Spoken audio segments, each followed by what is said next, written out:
All right, I got my dad yelling at me, so we'll start 5 minutes early. What's up, guys? So, random, unannounced Q&A. Didn't have a whole lot going on this morning. My wife and daughter are off at some festival at a little animal reserve place. I've done yard work all week long. Didn't feel like doing any this morning, so I figured we'd bullshit for a little while. Maybe I'll do yard work after that. So, what's going on, peoples? Let's see what we got here. Well, I got one right off the bat. Would you like to have seen Tim Burton's canceled Superman Lives movie made in 1998 with Nick Cage as Superman? Maybe just for the novelty of having seen it, sure. But Tim Burton, not a fan. Nick Cage as Superman, can't see it. So, me back in 1998, if it was just released, I wouldn't have a whole lot of interest in it. Thoughts on the Amber Heard trial, if any? Let it be a lesson to everybody that there is such a thing as crazy pussy. Just put it that way. Now I'm sure, like put it this way: Johnny Depp and Amber Heard both look like they're a little whacked. They're like the perfect or the imperfect mix of crazy. But in this situation, from what I've seen, it certainly seems like he was 100% the victim. So I hope he gets I hope she gets what's coming to her, and I hope he gets justice, whatever that justice is. Beyond that, I don't care. Two rich celebrities fighting with each other. Seen the Batman for the third time yet? No, I was trying to wait for my dad. I wanted to watch it with him because he doesn't typically like Batman movies, and I think that he would like that one. But we haven't been able to find a time to watch it together. And I didn't want to watch it I wanted to, trust me. I didn't want to watch it for the third time at home and then have him finally call me and then days later go watch it for a fourth time. I don't want to burn myself out on it.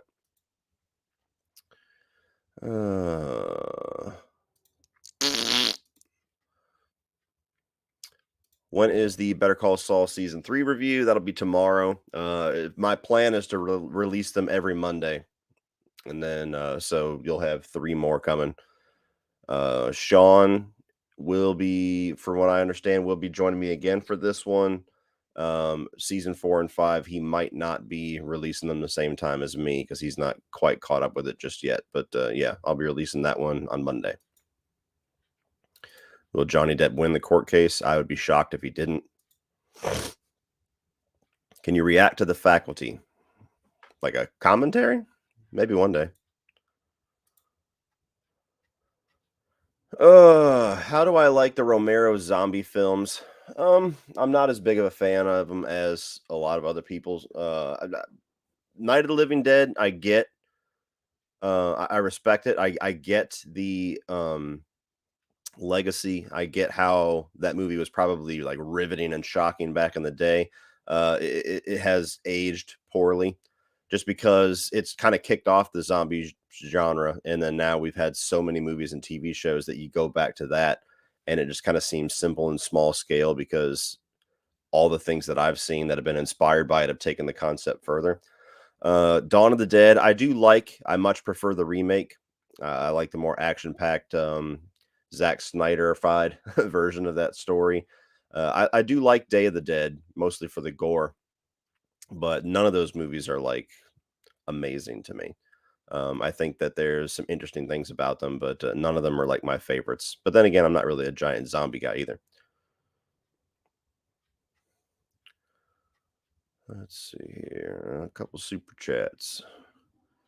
Hey man, please don't spam questions. I mean, I answered your question, so hopefully you'll stop. But yeah, don't spam the questions because then I'm just going to ignore it.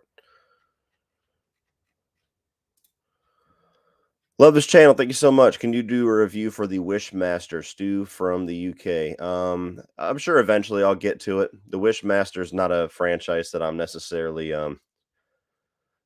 looking forward to doing because I don't think I'm going to like them very much. But eventually I will get there.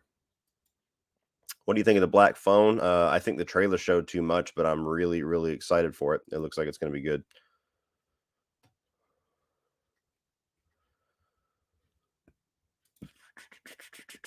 My man Cody, how we doing? Cheers from Brazil. I'm doing all right. Not too bad. Just a slow Saturday morning. What is a so bad it's good movie you'd like to do a commentary for?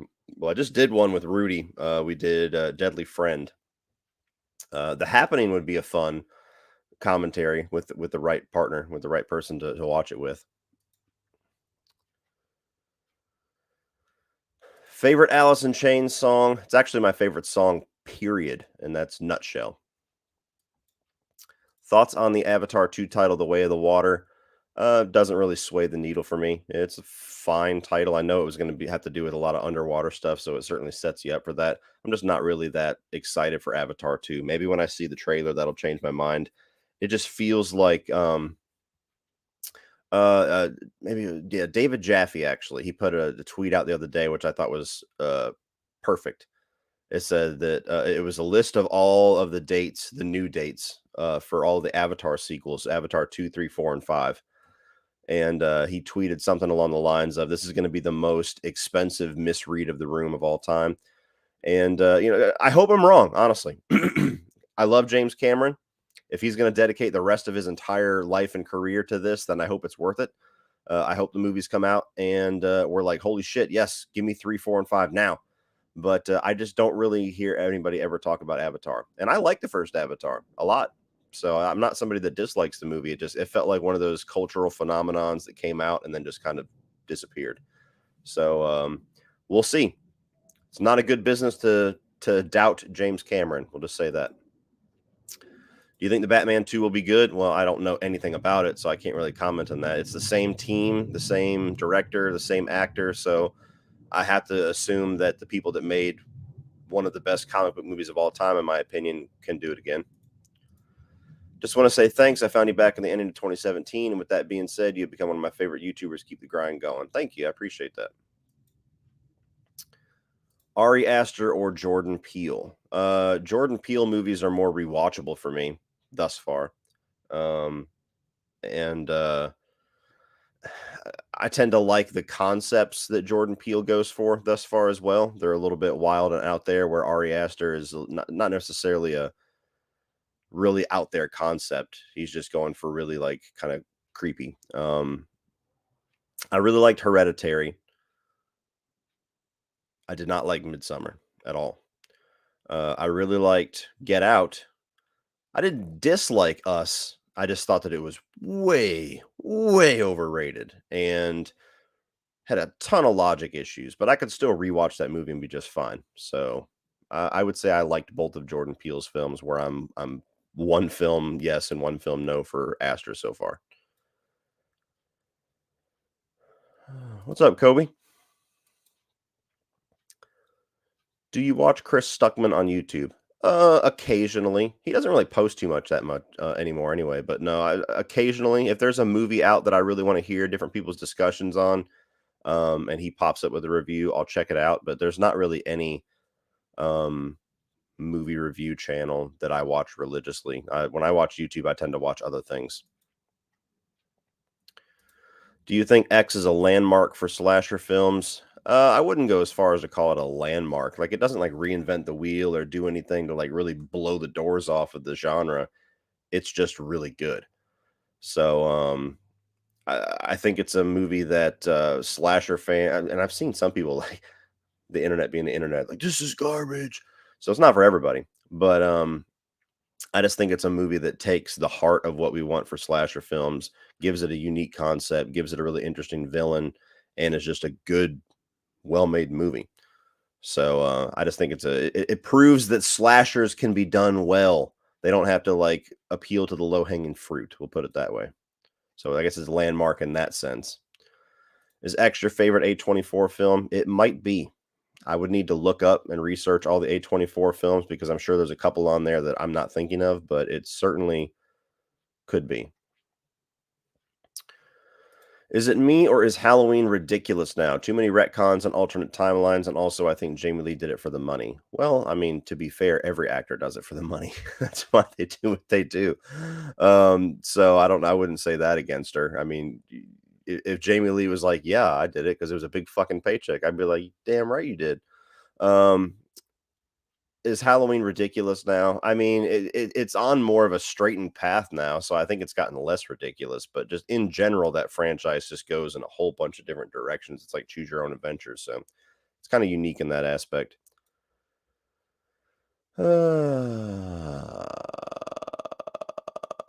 More faith in Halloween Ends or Chucky season 2? Well, I liked Chucky season 1 much more than I liked Halloween Kills, so I guess I'm gonna have to default to Chucky.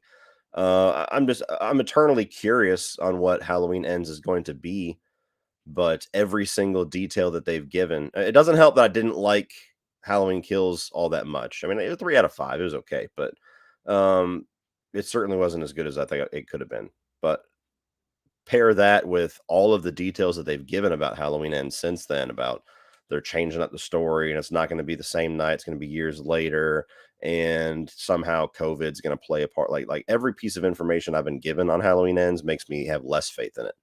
Whereas Chucky season 2, I don't know anything about it story wise, who's returning, who's not returning, but I really enjoyed overall the first season, so I got to assume that they'll do another good one.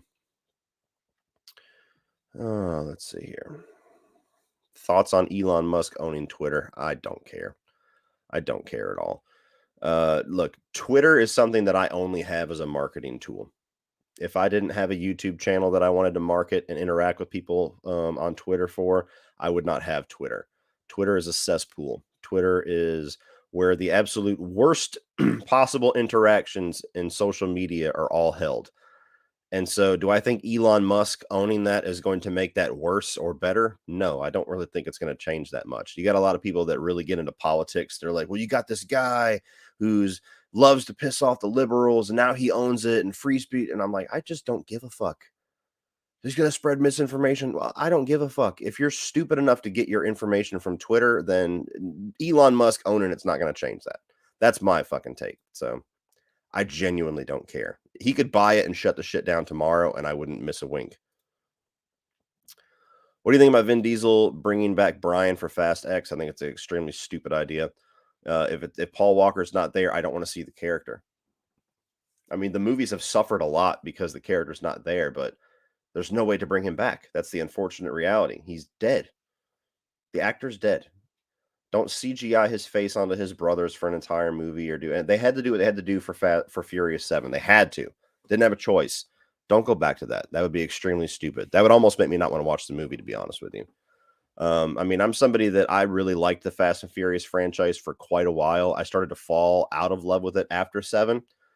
I thought Fate of the Furious was pretty ridiculous. I thought Fast 9 was terrible. And even Furious 7, like for as good as a job as they were able to pull that movie together, that was where it really started to go off the rails for me as far as how ridiculous it was getting. And now all this shit surrounding Fast X, where they're filming them back to back, and Vin Diesel's just being this constant hype train. It's going to be the best one. I'm like, you probably say that every fucking time. All the drama that he had with The Rock that just made him look insufferable. Now the director leaving a weekend on that uncomfortable ass Instagram video where he's like forcing Justin Lin to hype the movie up, and he just looks like he'd rather be anywhere else. I honestly just give the movie to Vin Diesel. Just let him make all the decisions. Let him direct it. Let him write it. Let him produce it. Let him fucking do the cinematography and the editing. Just let him make it himself, and we'll see how good it is. So yeah, I'm at the point where I genuinely don't give a shit about that franchise. But if they decided to bring that character back, that would almost make me not even want to watch it. Did you ever have a teacher or professor you could not stand? I had a couple. My third grade teacher was a fucking cunt. My sixth grade teacher was a cunt. I had a Spanish teacher in high school that was a complete bitch. She gave me the only B that I ever had. Actually, I take that back. One of 2 Bs that I had that kept me from getting a 4.0 in high school. The other one was my fault. It wasn't the teacher's fault. I took AP history, which I should not have taken, and I'm not good at history, and so I bit off more than I could chew. But yeah, I've had a few for certain. My third grade teacher used to like scream at kids and would like grab you by your arm and like pull you out of your desk and stuff like that. And I was too young to realize how wrong that was. I wish as an adult I could go back and just cuss her the fuck out.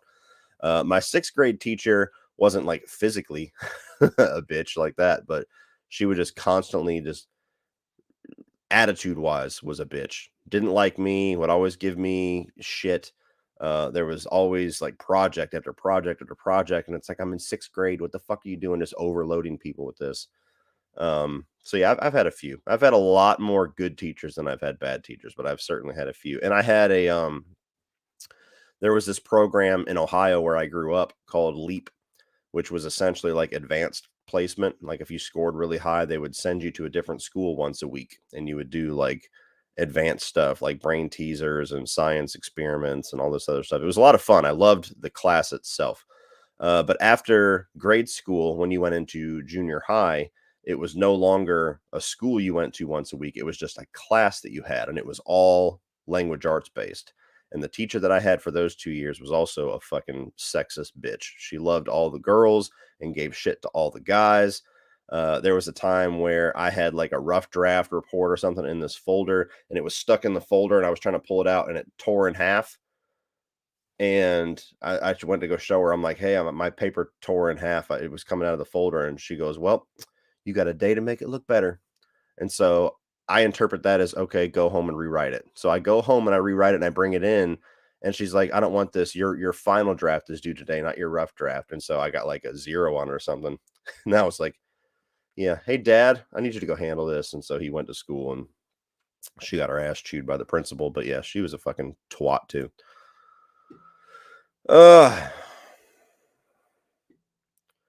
Hardwired to Self-Destruct or Death Magnetic? This is a Metallica question for those of you that are not Metallica fans. It's hard to say because I think that the good songs on Hardwired to Self-Destruct are better than the best songs on Death Magnetic, but only half of Hardwired to Self-Destruct, I would say, is good, where the other half all feels like filler, with the exception of Spit Out the Bone. Like the entire second disc on that album is throwaway to me.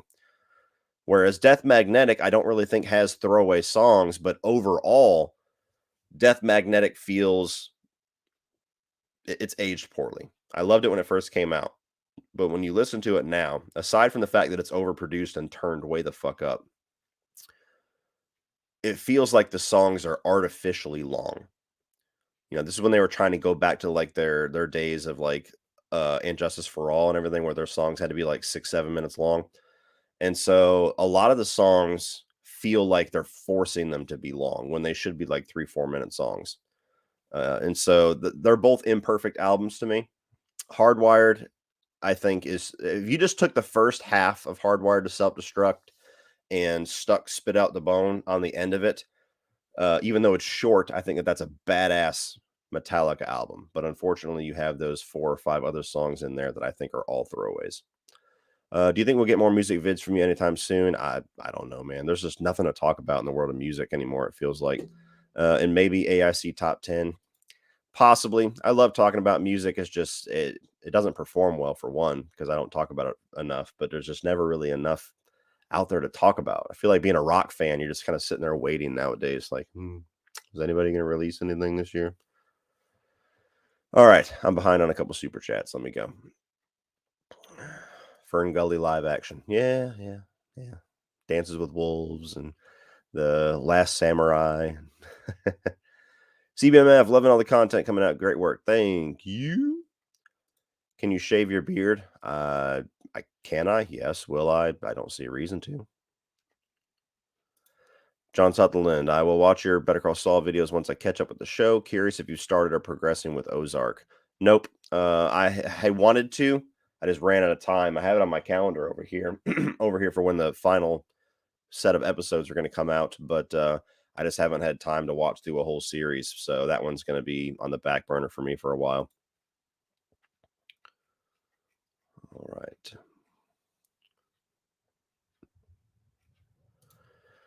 Can you explain why you love action revenge movies like Death Wish, but do not like horror revenge movies like Last House on the Left? Because I get what you're getting at, but I think they're completely different. I mean, I've never seen the original Death Wish, so if the original Death Wish has this, I'm not referring to that. The only Death Wish that I've seen is the Bruce Willis one that I did love. The difference is you have a guy that's avenging like murder or avenging something, his family getting hurt. movies like Last House on the Left, Spit on Your Grave and everything, you have to endure a brutal rape scene, and then the rest of the movie's revenge for that. So I just don't really get into. It's not that I don't like horror revenge movies. It's just most of them always start off with this sexual assault thing, and I just don't really. I don't get any enjoyment from that. Not that you should, but I mean, it's just something that kind of turns me off, makes me not really want to watch any further. So simple as I could put it. And also, action revenge has action in it. So you get movies like Death Sentence with Kevin Bacon. There's a horror version of that where you could just have gory kills, but the action version is like exciting and badass and like these huge sequences and the car falling off of the parking garage and stuff. So I think I get more enjoyment when it's an action revenge than a horror revenge. Thoughts on Banshee season 4? Thought it was a step down. I haven't watched it in a long time. It was a shorter season, if I'm not mistaken as well. It's possible that if I was to rank them, then that would be my least favorite of the 4, but I still thought it was a good solid season. Like that show really went out whenever everything was on top and it didn't overstay its welcome. So I still really liked season 4. I remember thinking it was weird. It wasn't like a murder mystery surrounding the Amish chick from like the first 3 seasons. So it felt a little odd that she kind of became this major plot point in it, but overall I did like how it wrapped up and ended.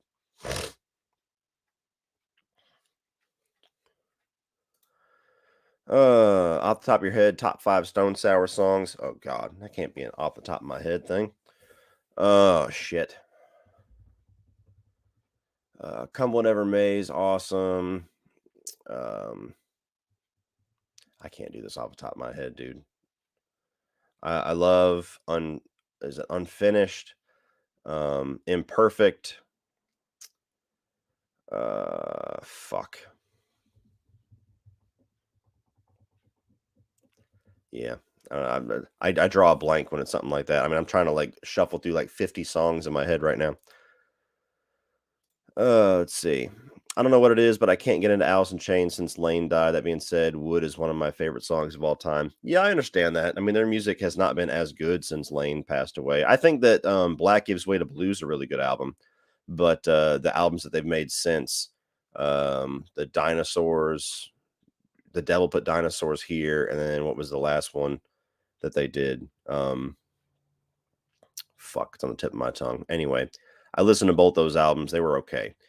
Black Gives Way to Blue is generally a really good album, but yeah, the Lane just had a certain magic to him that they're just not going to be able to recreate. I think Robert Duvall is a good singer, and I think that they mesh well to kind of recreate that vibe and that tone from Lane and Jerry Cantrell, but it's just not the same. It never will be the same.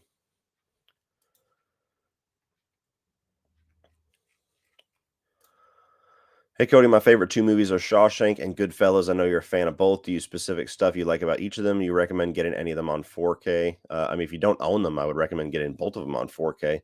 I can't say like if they're a big improvement over the regular Blu-ray or if it's just kind of like a port. But yeah, what I love about both of them, Shawshank is just a really great story of friendship between Andy and Red, and I love the way that their relationship starts and buds throughout that movie, and then the way that they decided to wrap it up, which is different from the novel, with them kind of embracing each other as free men. But yeah, it's just such a great story. It's a good story that doesn't really. There's some horrific stuff in it, but for Stephen King, it's not a horror story. It's just about the horrors of prison.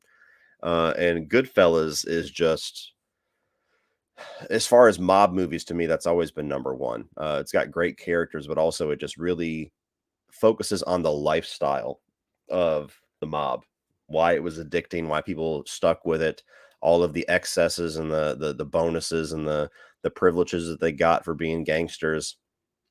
And it's cool that it's a true story, so it has some of that grounded real world stuff in there as well, as far as the actual robberies and him actually having to give these people up and everything by the end of it. So Goodfellas, I'd say I love more for the characters, where Shawshank is just an amazing story, but they're both great stories.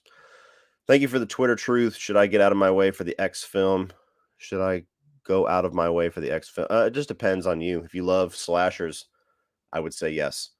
It's an A24 film that doesn't feel overly artsy to me. It doesn't feel like it's a lot of style and not enough substance. It just feels it's a really good classic trashy slasher movie, but elevated a bit with the filmmaking.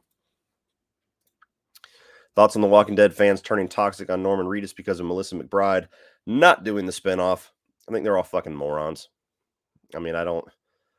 First of all, I think people that are that passionate about The Walking Dead still, after all the quality that show has dropped, announcing spin-offs with all the characters before the final season even airs, basically destroyed any kind of tension whatsoever on who's going to live, who's going to die. That show is just incompetently handled. It's just a product. It's not even a show anymore. So I think anybody that's passionate enough to start attacking people for any reason regarding The Walking Dead, there's something wrong with you mentally. But if one star of a show decides to leave because of whatever reason, doesn't even matter if she has a fucking reason, and you attack the other star, unless there's actual like reports out there like Norman Reedus assaulted Melissa McBride and she doesn't want to work with him anymore. Okay, then you have a reason to give the guy shit. If it's just he just happens to be in the show that she decided to leave, then yeah, you're a fucking idiot. How do you not let negative How do you not let negative comments get to you? I want to do YouTube, but I don't want to get cyberbullied. P.S. You're the man. It all just has to do with your self-esteem, your how thick your skin is, and understanding the fact that anybody that tries to troll you online is just a pathetic human being in general. And as long as you know that, it's pretty easy to get past all of it. I mean, that you're not gonna lie. There's times where it can get to you. You could be in the wrong mood, or just get a lot of them one day, or they say the wrong thing. It just puts you in a funk. I'm not gonna lie and say that there's never been a comment that's pissed me off or got me in a bad mood. But for the most part, they're pretty easy to look past because I just look at it. I mean, like it doesn't matter what it is. You suck. You should die because you didn't like Halloween 2018. And I'm like, okay, somebody, whoever this person is, thought that it was not only worth typing this to a complete stranger, but they're attacking my subjective film taste over a movie that's been out for, at the time, a couple hours, and wishes my life would end because I didn't like a movie the same that they did. That's a really fucking insecure person. So I just look at that and I just kind of laugh. And I just get past it that way. That's just an example, but yeah, pretty easy to get past as long as you got thick skin. But to your other point, though, you want to start YouTube, but don't get cyberbullied. Well, if you're somebody that doesn't have very thick skin, or there's certain things that somebody can talk about, your physical appearance, your weight, your hairline, whatever it may be, if it's going to really fuck with you, it's going to happen. So it might not be the path for you.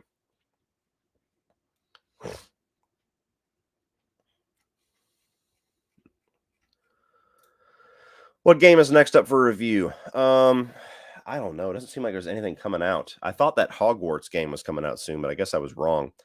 I'm not sure. I want to do more regular stuff on the game channel, not just wait for new releases. So I'll probably come up with some ranking or some kind of a essay video or something to do here in May. But I don't know what the next new release video game is. I don't. Somebody had to enlighten me on that one. It felt like they shoved all these new releases into March. You got Elden Ring, you got Horizon, you had Sifu, and I think there was something else that was like all within 3 weeks. And I saw that and I was like, you fuckers, like, you know how hard it's gonna be to balance all that. And then I looked at the calendar and I was like, oh, and there's nothing for like 3 months. Thanks.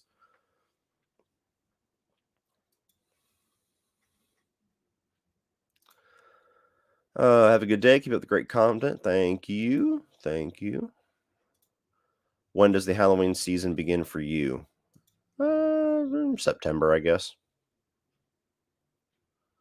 Can we all agree that Saint Anger is easily the worst album, excluding stuff like Lulu? If there's somebody that has an argument of why Saint Anger is not the worst Metallica album, I would love to hear it. Hey, Cody, when you reviewed Maniac a while ago, you said you'd be reviewing the 2012 remake. Did you forget? It's my favorite movie, and I'm curious. No, I didn't forget. That was back when I was working full time and everything. So that was, I had a bad problem with that to where I would get ambitious and I would promise things or plan on doing things, and then life would just get in the way. And then so much time would pass that I would assume everybody else forgot. So like, I never like looked at it and was like, oh yeah, I forgot. I looked at it and went, oh yeah, I promised to do that like 3 months ago. I'm sure nobody cares.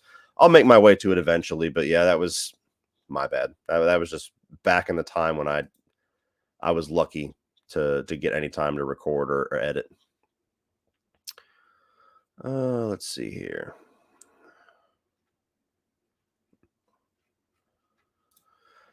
Hope you're doing well. Which do you like more, the original Terminator 2 ending or the alternate ending where Sarah Connor is a grandmother? I like the original theatrical cut ending. I don't need the extra context. Just the road with her voiceover talking about how they've changed their fates, or have they, or whatever. That's all I need. You think Brad Dourif would make a good Joker? I'm sure he could pull it off. I don't know about now. Back in his heyday, probably he probably could have. Yeah. I mean, you watch something like Exorcist 3, he can get pretty crazy. Have you seen the Sons of Anarchy series? If so, did you enjoy it and rate the seasons? Yeah, I love Sons of Anarchy. I haven't watched any of Mayans. I haven't really been interested in watching that, but I did love Sons of Anarchy. And the ranking of the seasons is actually one of my Patreon pick ideas that continuously makes up to like number 2 or number 3 in the poll. So I'm sure eventually it'll be number 1, but it always just barely misses out. So that's probably something that will happen at some point in the future. Flower in the Attic horror movie. I say yes. Never seen it, so I can't say. Do you think the new Texas Chainsaw Massacre movie will get a sequel? I really like it. Keep up the great work, dude. I wouldn't be surprised. I know it didn't get rated very well fan wise or critic wise, but I mean, I don't think any of those movies have really. But if I remember correctly, I think it had really good numbers, so it wouldn't surprise me at all. They're cheap and easy to make. They could throw it on Netflix. Yeah, I wouldn't be surprised. Rainy or Fog? Thank you. That was the Alice in Chains album that I was on the tip of my tongue. Couldn't get it out. Have you checked out Ozark yet? I have not. I plan to. Ran out of time. What's up, Daddy? Let me see here. I must be behind. 12:36. I'm about 7 minutes behind. All right. Are you still doing Twitch? I am. I just haven't done it in a while. I haven't been playing video games, to be honest with you. I got so burnt in March trying to play all these new releases. I haven't picked up my controller, period, in like probably 3 or 4 weeks. Once I reviewed Elden Ring, I kind of set my controller down. Haven't even thought about video games in a while. So, yeah, I've neglected the shit out of my Twitch channel. It's just I just haven't had the time or the interest to sit down and play video games here lately. I do that. I go through my little phases. I'll go through like a month or 2 where I'm playing them constantly and I'm hardly watching movies, and then I kind of switch, and then I don't really play video games hardly at all, and I'm watching TV shows and movies. So I kind of go through these little phases. Random, not that they aren't well made, but Marvel movies don't do it for me. Don't like how there's so many heroes together, too many cooks. That and the villains not as good as Batman Victims.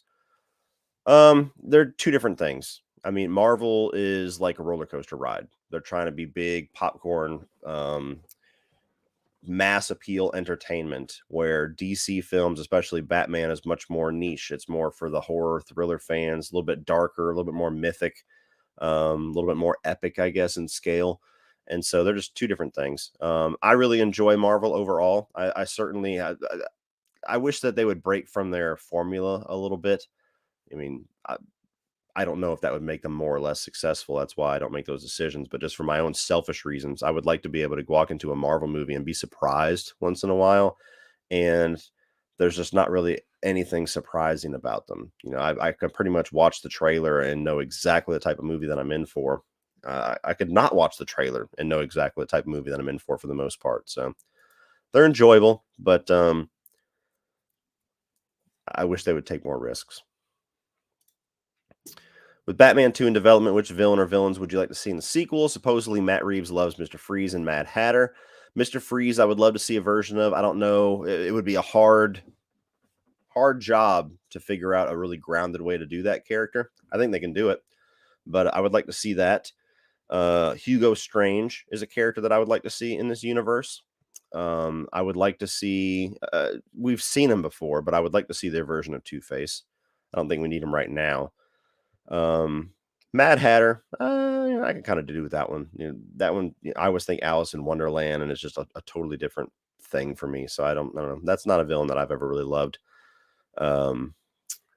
Who else? Hush. Hush would be really interesting. I wouldn't be surprised if they went that route.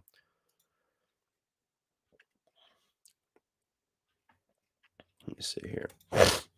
Are you excited for Stranger Things season 4? I have not watched the trailer because I just kind of want to walk in blind. But yes, I really do enjoy Stranger Things. I thought that season 3 was possibly the best season, if not just as good as season 1. And so I have a lot of faith that season 4 is going to be pretty awesome. And no theories, no, none whatsoever. Have you heard they're making Beverly Hills Cop 4 for Netflix?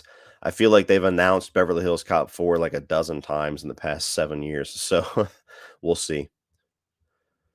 I certainly lost all faith in Eddie Murphy coming back to his classic properties after I watched Coming to America.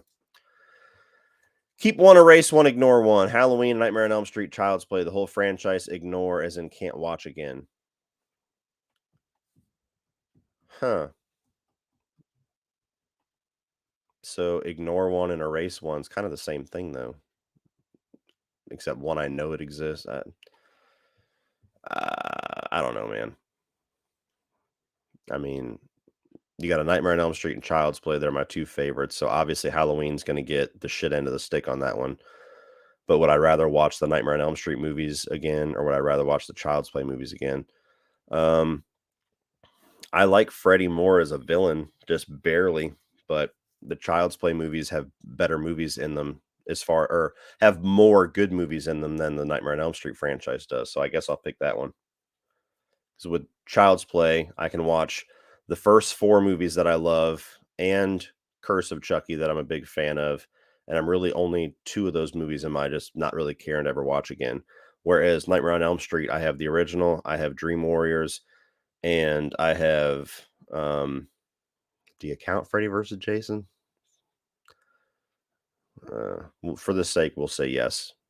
Freddy versus Jason and New Nightmare. But then you have 2, which I don't care about that much. You have 4 that I get guilty pleasure out of, but not my favorite. 5 don't care if I ever watch it again. 6 will never watch it again. The remake will never watch it again. My fucking nose is itching me. I don't know if it's mustache hair or something. It's tickling the inside of my nose.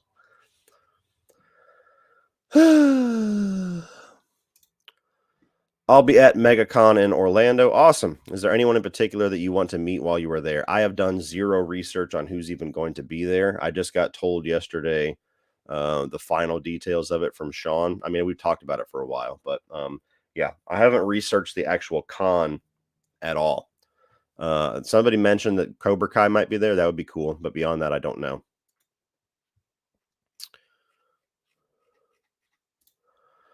Cody, as a metalhead, what are your thoughts on the band Seether, Seven Dust, and Corn? Favorite song, if possible, keep it up. Big fan of Seether. Seen them twice live. They're fucking awesome. Seven Dust, they have some good stuff. I would say that Seven Dust, a lot of their stuff sounds the same. I became a pretty big Seven Dust fan when I was in high school for a while for a few albums. But then after a while, it just kind of felt like they kept releasing the same music over and over and over again. And there's some bands that you can accuse that of. I would say that Disturbed is one of those bands. They have such a distinct sound that all their stuff starts to bleed together. And Seven Dust, unfortunately, I think is one of those bands. Very talented dudes. But yeah, every time I hear a new single or a new album from them, it kind of nothing really stands out that much to me. Korn, I've never been a big fan of.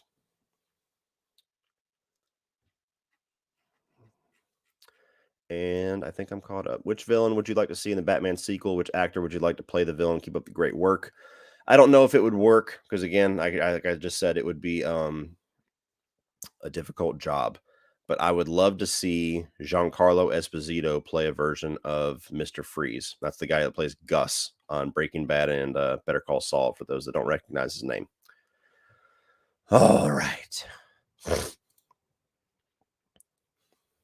Seed of Chucky is like Gremlins 2. It goes too far with the silliness. Yeah, it goes too far about 10 fucking fold. What canceled film upset you the most? I have to think off the top of my head. Canceled movies. Um, the only one recently that I can think of, which there's no guarantee it's canceled because I haven't even heard any like official word on it, but the Collected, the third Collector movie, they started shooting it right then COVID happened, and then the project is just kind of sitting there. So that might be canceled, it might not. I haven't seen anything for sure on it, but that one's certainly upsetting.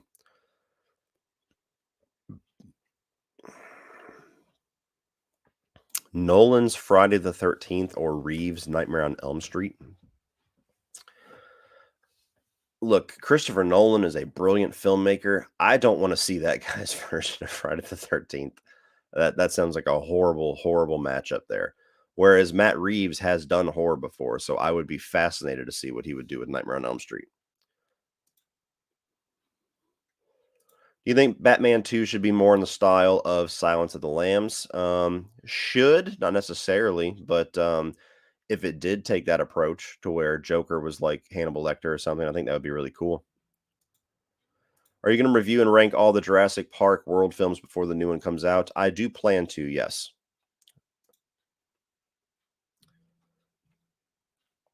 Alice in Chains, can't wait to see in September for the first time with my favorite band, Breaking Benjamin. Okay, cool. Cody, thoughts on when we get the official Halloween Ends trailer? I would say somewhere in the summertime, probably. I don't remember when they released the Halloween Kills trailer, but I remember it was later. It was later in the year. People were clamoring for it for months and months and months, it felt like. So I wouldn't be surprised if we waited till like July. The Batman suffered from the Alien versus Predator Requiem problem of literally being too dark. Why can't DC movies convey a dark tone while actually turning on some light bulbs? I didn't get that at all. I think it was a very well lit movie. When I look at Alien versus Predator Requiem, it looks like they couldn't afford lights on set. You can't even tell what's going on. Where I never had that problem with Batman. Um, Batman typically takes place at night, so they can't light it too much. But yeah, I didn't have that problem at all. Stranger Things 4 thoughts. Freddy Nightmare inspiration is heavy this season. Also, opinion on True Detective Season 1, one of my favorites. Like I said, I haven't seen the trailer, so if there's any Freddy or Nightmare inspiration, I'm unaware of that, but that's pretty awesome. I do know that Robert Englund is in it for something, so I don't know if that's the only Freddy connection, but if not, if there's Nightmare stuff, that sounds cool. True Detective Season 1 should have just been a one and done. That first season of True Detective is one of the greatest seasons of television ever made. I tried to watch season 2, couldn't get into it. Never heard anything overly good about 3 or maybe 4, however many they've done. That seems like a concept that should have just been a mini series, not a series. Let's see. Lance Reddick from the John Wick would be a dope Mr. Freeze. He would be good. I like that guy a lot. Oh, here's one. Curious how you feel about the latest Crow news with Bill Skarsgård linked to the main role. It still feels a little icky that they're remaking that movie. That movie just kind of feels cursed. So I don't know how I feel about that. It's also a concept that I feel like you can only do so many times. And every single time they tried to do it in a sequel, I mean, the sequels were glorified remakes to a certain degree. Same exact setup, just different guy. And none of them could get it right. So it's going to be a very, very, very easy movie to fuck up. Bill Skarsgård, I like the casting. It's not a casting that gets me overly excited, but I did like what he did with Pennywise, and I'm glad to see him do something else, something different. So I'm intrigued. What franchise is worse, Hellraiser or Wrong Turn? They're both pretty shitty. Hellraiser. Damn. I would say that Hellraiser has the smaller range of quality. Like you have the first one that's good. A lot of people like the second one, and it kind of dips a little bit, and then it kind of stays the same throughout most of that franchise, which is not good, but it doesn't really like, there's not like amazing ones, shitty ones, like these huge range swings. Whereas Wrong Turn, the first one and the remake, I think, are good. So kind of along the same lines of Hellraiser 1 and 2, to where, they're not like the best ever, but they're good. But the later sequels is a big drop off. There's also a lot more Hellraiser movies to get through than there are Wrong Turn. I would say Wrong Turn's the worst franchise. A lot less potential. The worst ones are certainly worse than any other Hellraiser movies that I've seen. So I would say Hellraiser's a little better. Are you part African American? I mean, I'm not extremely familiar with my family tree. Maybe I got a brother hiding out somewhere. I don't know. I don't believe so. No. Uh, I'm curious where that question came from. Was it the shirt? Do you think you'll start a cooking channel? I would like to. It's just a matter of time. I mean, it's already hard enough to find time to balance a movie channel and a video game channel that I've admittedly neglected a little bit just because there hasn't really been anything to talk about. So if I do a cooking channel, that's now 3 channels to do. I just don't want to be in a situation where I feel like I have to record my entire life. You know what I mean? I would love to do a cooking channel. I think I would have a lot of fun with it. I think I would be good at it. I think I could succeed with it. It's just a matter of figuring out when to start it and figuring out whether or not I'm actually going to be having enough time to dedicate to it.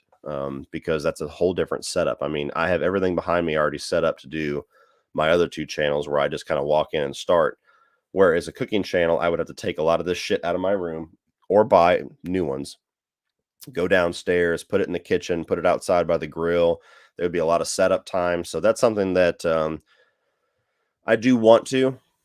I don't know if I'm going to do it this year or not, just because there's a lot of things going on.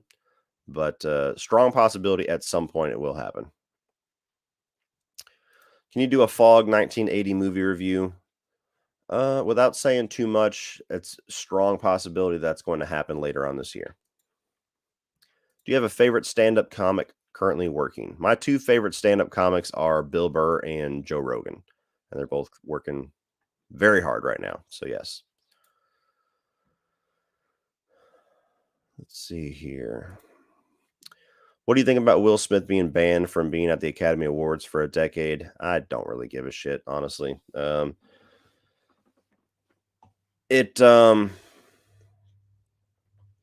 He's not banned from being nominated.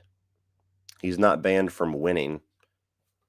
So I really don't think it matters all that much. I'm sure it upsets him. I'm sure he would much rather be at the Academy Awards for the next decade, but the only way it was really going to impact his career is if he's banned from being nominated, because then that's going to affect the roles that he can get. Now he just can't walk up and accept the award, which who gives a shit? That might affect whether or not he wins. They might not want to vote for him after that, but I don't know. I think that more important than any ban with the Academy Award, I'm only concerned with whether or not he's going to get the mental help that he needs, because clearly that marriage is just a fucking cancer. And so whether or not he's going to be better eventually from all of that, that's more concerning to me than whether or not he can walk up with a suit and get the little statue. I think that I don't think it's going to affect his career too much. I know that it was a big talk here for the past couple of months, but I mean, people are already stopping to talk about it because now we got stories of Amber Heard shitting in Johnny Depp's bed and everything to talk about. But yeah, was it a fair punishment? Fair, if not a little excessive for the amount of time, but I don't think it's going to affect him as much as everybody thinks. Thoughts on the Warner Brothers Discovery merger for $44 billion? Now CEO wants more villain origin films like Joker, and set with that tone, I'm intrigued. I think it's going to be good, because the first things that they've already said they're going to do just regarding DC films is things that people have been screaming from the fucking rooftops for years now, where they're going to make it its own division of films, its own entity, its own team of people, which it should have been all along. They're trying to find somebody to be like a Kevin Feige for them, which they should have had all along. The CEO saying that he wants more things like Joker. He wants more origin stories and stuff like that. That's a good thing. So yeah, I think I only see potentially good things coming from that. Stay Metal Ray! What's up, buddy? Hey, bro, what are your thoughts on the new Halloween trilogy as a whole? So far, I feel let down as 2018 was average at best and Kills is unwatchable. I feel like if Ends is bad, this reboot is a waste. You're probably a little harder on them than I am, but I would agree with your final sentiment there. This whole trilogy, I would have been more fine with this trilogy if the fans weren't so up their own asses about it. And, like we've talked about this 1,000 times. Everybody knows I had my issues with the fan base when Halloween 2018 came out. I came out, gave the film 3.5 out of 5. I said, man, these things are awesome in it. There's also some stupid shit in it.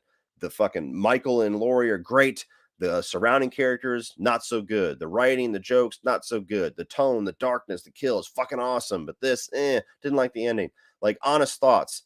And I got raked over the coals, death threats, all that shit for months because of that movie. So that tainted kind of my enjoyment of the trilogy as it is, and of the franchise, honestly. So then he had Halloween Kills came out. Luckily, Halloween Kills was not anywhere near that situation. Possibly because the movie was more divisive, but also maybe I'd like to think people matured a little bit since then. Or just realize that I don't give a fuck. I'm going to say what I want anyway. So go ahead and threaten me. But Halloween Kills was certainly a step down from 2018. I wouldn't call it unwatchable. So I think you liked it less than I did, but I think that it really only had Michael and the kills going for it. Everything else was just like, what are you doing? So if Ends comes out and is just as good as Halloween Kills, I would be upset, and I would feel like this whole reboot trilogy just kind of amounted to not a whole lot in my mind for my own fandom.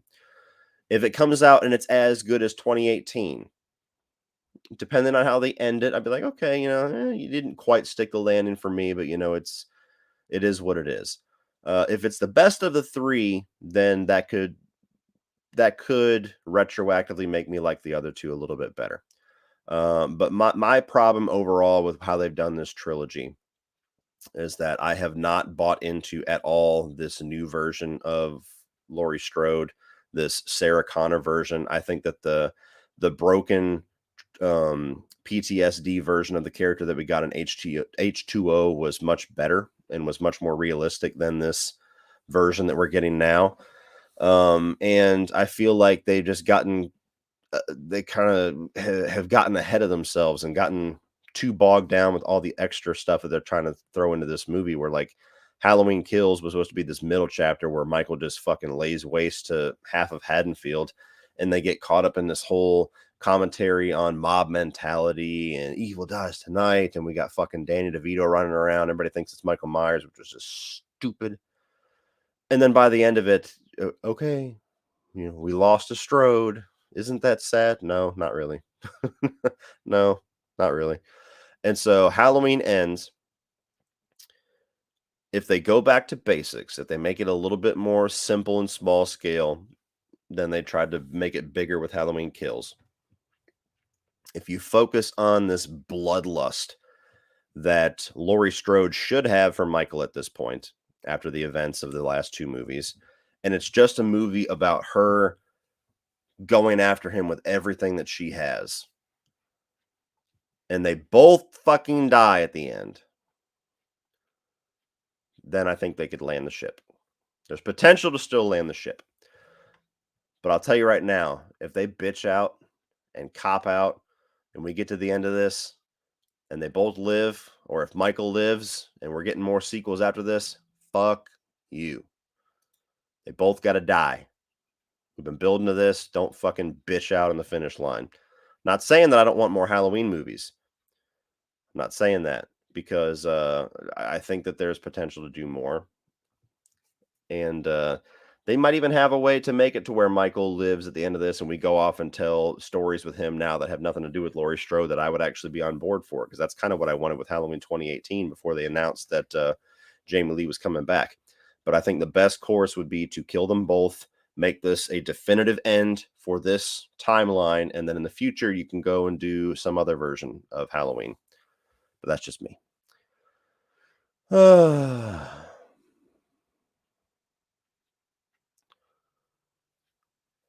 Thoughts on Scream 6? Are you worried that they are moving too fast with the success of Scream 5? No, because we got Scream 1, and then a year later we got Scream 2, and then it was only like, what, 2 years later we got Scream 3 or something like that. I think that they could pull it off and do good. My only concern is, what is the commentary going to be on the horror community or the horror genre? Because we talked about toxic fandom in the last one. Well, there's nothing new that's happening in horror between last year and next year. So that's my only concern with it, is where is that storyline going to go? But other than that, I have no reason to doubt that they're going to be good. Let's see. How much do I have to pay you to finally review The Thing? $5,000. No, same answer earlier as the 1980 Fog. Keep your eyes peeled later this year. No comment here. Just want to say I'm loving the content. You seem so much more pepped up since you decided to go full time. It shows in the videos and the enthusiasm. Well, thank you. I'm glad you noticed that. Keep up the great work. Thank you. I will.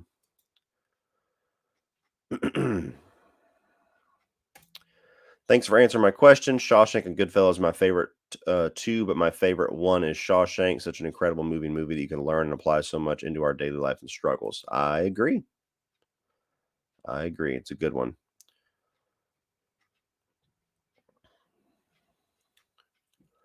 Let's see. Any Japanese horror movie that you like? No. To be honest, I haven't really given enough of them a shot, but no. You watching the playoffs? I don't watch sports. Not a sports guy. Can you rank the Metallica albums? That's a video that I wanted to do. The Godsmack one that I did, was it last year, year before? Didn't do very well, so I kind of pumped the brakes on it. I would still like to go back to it and do it.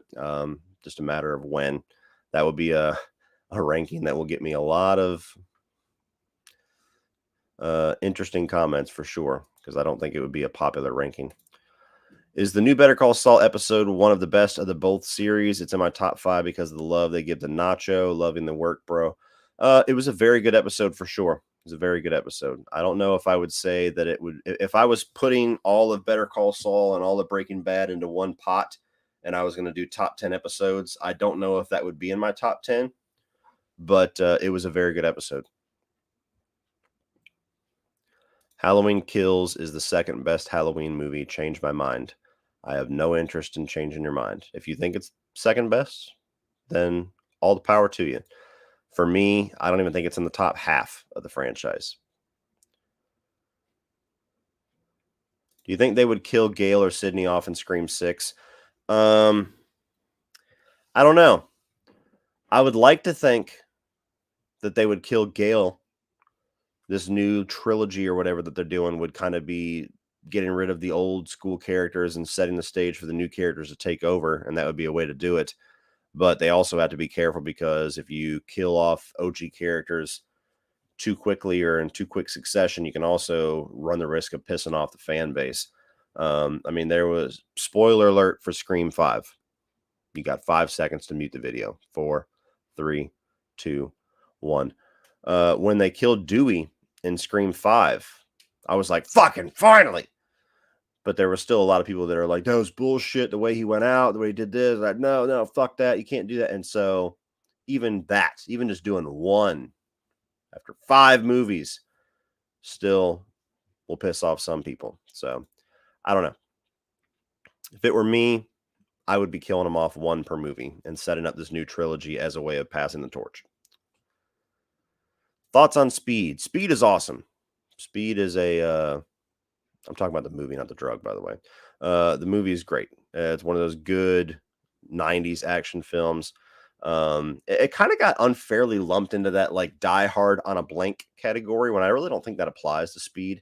It's not Die Hard on a Bus at all. It's not even like, it has no comparison whatsoever to Die Hard's plot.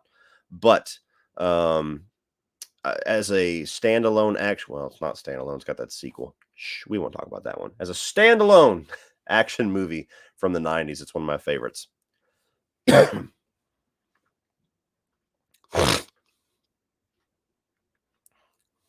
Favorite Michael Jackson song? Probably Thriller, I guess. I'm not really like a huge Michael Jackson fan. I know the hits, obviously, but um, yeah, probably Thriller. Let's see. Who is the best live action Spider-Man? My favorite is Tobey Maguire. It's just a personal thing. I grew up with Tobey, so there's a lot of nostalgia there. He's my Spider-Man. I think the best actor of the three is easily Andrew Garfield, but he's probably my least favorite Spider-Man.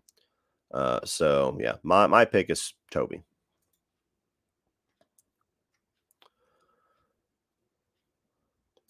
Why do you think The Dark Knight is overrated? Because it's been 14 years almost since that movie came out. We have had a ton of amazing comic book movies since 2008. And there is still a large chunk of people that every single time you start discussing what's the best comic book movie of all, you can't even get the question out before they're like, Dark Knight, fucking Dark Knight's the best. Dark Knight's the greatest thing ever. It's got to be the Dark Knight.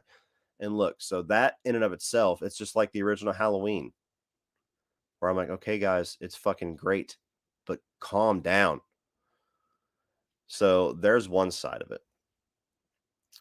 The other side of it, The Dark Knight's a great movie. Don't get me wrong. I have some issues with it. And the more time that passes, the more that I rewatch the movie, the more issues that I have with it. Some are small, some are sizable. And so for me, when you have movies like Logan, when you have movies like Captain America Winter Soldier, when you have movies like The Batman, when you have movies like Avengers Endgame, there's so many other movies out there in the comic book genre that are fucking incredible that I don't think it's an easy answer anymore to just say that The Dark Knight is the best because it was the best in 2008 for some. And so it's just one of those movies where the fans and the fandom and the fan response to anybody that has anything remotely critical to say about the movie is what makes me feel like it's overrated. Not that it's bad. You know, overrated tends to be a little bit of an embellished term with some people where you say something's overrated, they think you mean that you're saying it sucks, and it's not. I could think something's about a 4.5 out of 5 movie and everybody on earth says it's a 5. Well, then by definition, I think it's a little overrated. And so that's the, I could go further with it. The Dark Knight to me is a movie that one of the reasons why I love the Batman so much is because it's a Batman movie. It's about Batman. It's about Bruce Wayne. It stays about Batman. It's about Batman's journey. The focus never shifts from Batman. And I think one of the weaknesses for me personally of the Nolan trilogy is that after Batman Begins, Batman loses a lot of the focus of those movies. The Dark Knight is the Joker's movie, and The Dark Knight Rises is Bane's movie. Batman just happens to be in it. He's a major part of it. There's still arcs there, but I feel like The Dark Knight is Joker's movie. It's all about Joker. The legacy is about Joker. It's remembered and it's hailed because of Heath Ledger's Joker.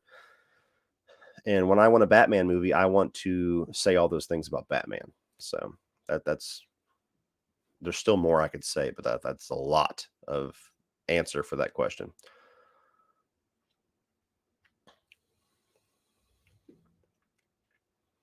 Have you been playing Elden Ring? I played it for like maybe 60 hours or something like that. Before I reviewed it. Once I reviewed it, I stopped playing it. I was burnt out on it. But yeah, I played it quite a bit. I really, really enjoyed it. Still some things about it that I would have preferred be a little bit differently, but overall, really, really good game.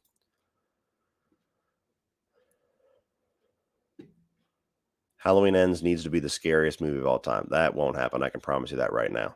I don't even think it'll be the scariest Halloween film, but then again, maybe they'll shock me. Metallica's Reload is Saved by Fuel, one of their most badass songs. I think that there's a handful of badass songs on that album, but then again, I'm a Load and Reload fan. Are you Team Alien or Team Predator? I think that the Alien franchise has more awesome movies in it than the Predator franchise does, but I like the character of the Predator more than I like the Xenomorph.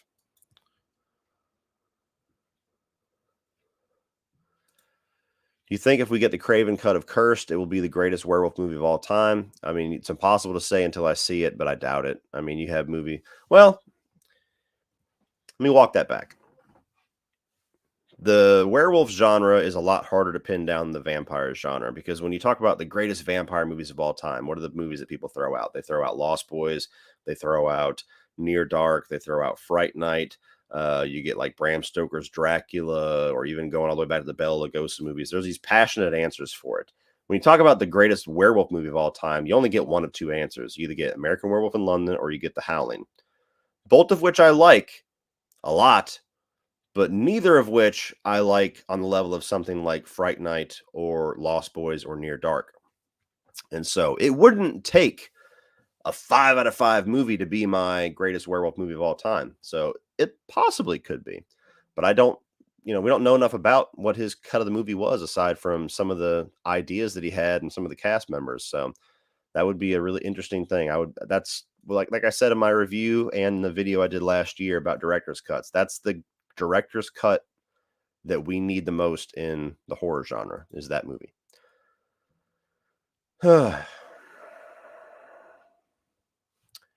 My problem with the new Halloween trilogy is if they have the balls to finally kill Michael. Jamie Lee said she wanted H2O to be the end, but the studio wasn't okay killing Michael. Yeah, that's where my hesitation lies as well. Because I think it was Mustafa Akkad who owned the rights to Michael Myers, had it to where it was legally like in a contract that you can't kill this character. And so I don't know if that's changed since then. That's the reason why you got H2O and then you got Resurrection, because they were not legally allowed to kill the character. So they had to find some stupid ass reason to make it to where that wasn't actually Michael Myers at the end. And so I don't know if that's still valid or not. I don't know if they have the legal ability to do that now, or if we're going to get to the end of Halloween Ends and his fucking eyes are going to open or something stupid. So we'll find out. Have you watched Caroline? Do you like it? Coraline, excuse me. No, I've never seen that. Do you answer only super chats? I've been answering other questions besides super chats the entire time, but when there's a shitload of super chats, I have to go and get to them before they disappear. That's why they're super chats. I don't know if that was, I don't mean to read negative into your tone, because obviously that's very easy to do with text. If you're just simply asking, no, I answer both. If you're asking that with like a shitty tone, like, do you only answer? Well, when somebody pays $2, $5, $10 to have their question answered, they should take priority. That's what the point is. Thoughts on Casino? I've only seen it once. I'm not nearly as big of a fan of that as I am Goodfellas. They give that debate, Goodfellas or Casino. I don't understand anybody liking Casino more than they do Goodfellas, but that's just me. Let's see here. After Halloween Ends, would you prefer Michael or more Halloween 3 spinoffs? That will never happen. Oh, even though we know that won't happen. Yeah, that would never happen. No, I would have liked to have seen the spinoff idea back when John Carpenter was in charge of it to an extent, where he was producing it and he was trying to come up with some of the ideas. Because I love Halloween 3 Season of the Witch. But no, after Halloween Ends, especially with it being Blumhouse, if they start doing anthologies, you're going to get like one a year and they're going to suck. I would prefer they just stick with Michael Myers.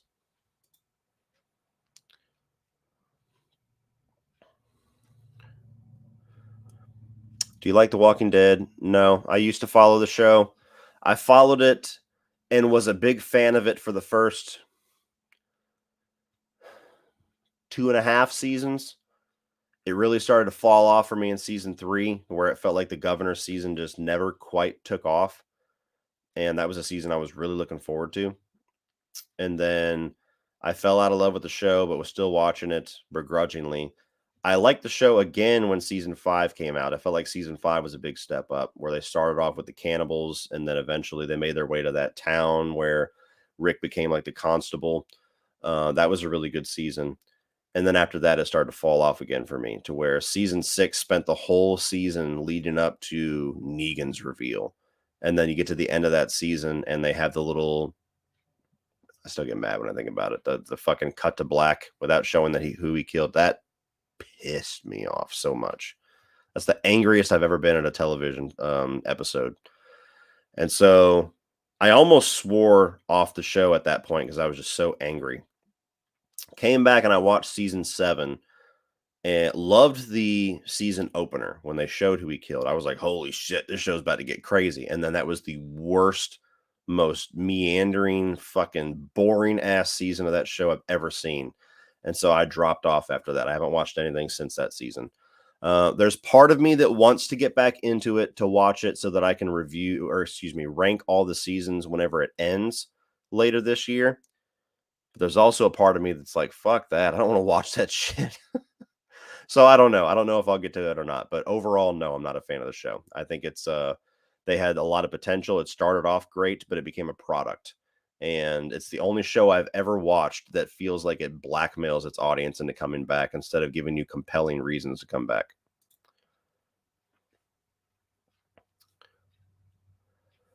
Oh, let's see. Nope, I have not. Believe it or not. I am 6'1". Ever watch Old Boy or I Saw the Devil? I've seen both. I Saw the Devil is pretty crazy. I haven't watched very many of them, but of the foreign films that I have watched, that's my favorite.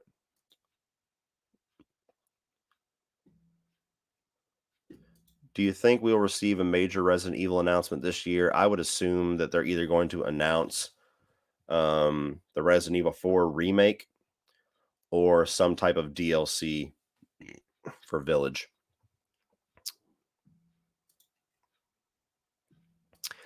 Yeah, that should be interesting. So for those that don't know, Sean's been doing some Comic-Con and Fan Expo panels to where he kind of gives a presentation on how to grow your hobby into a YouTube channel.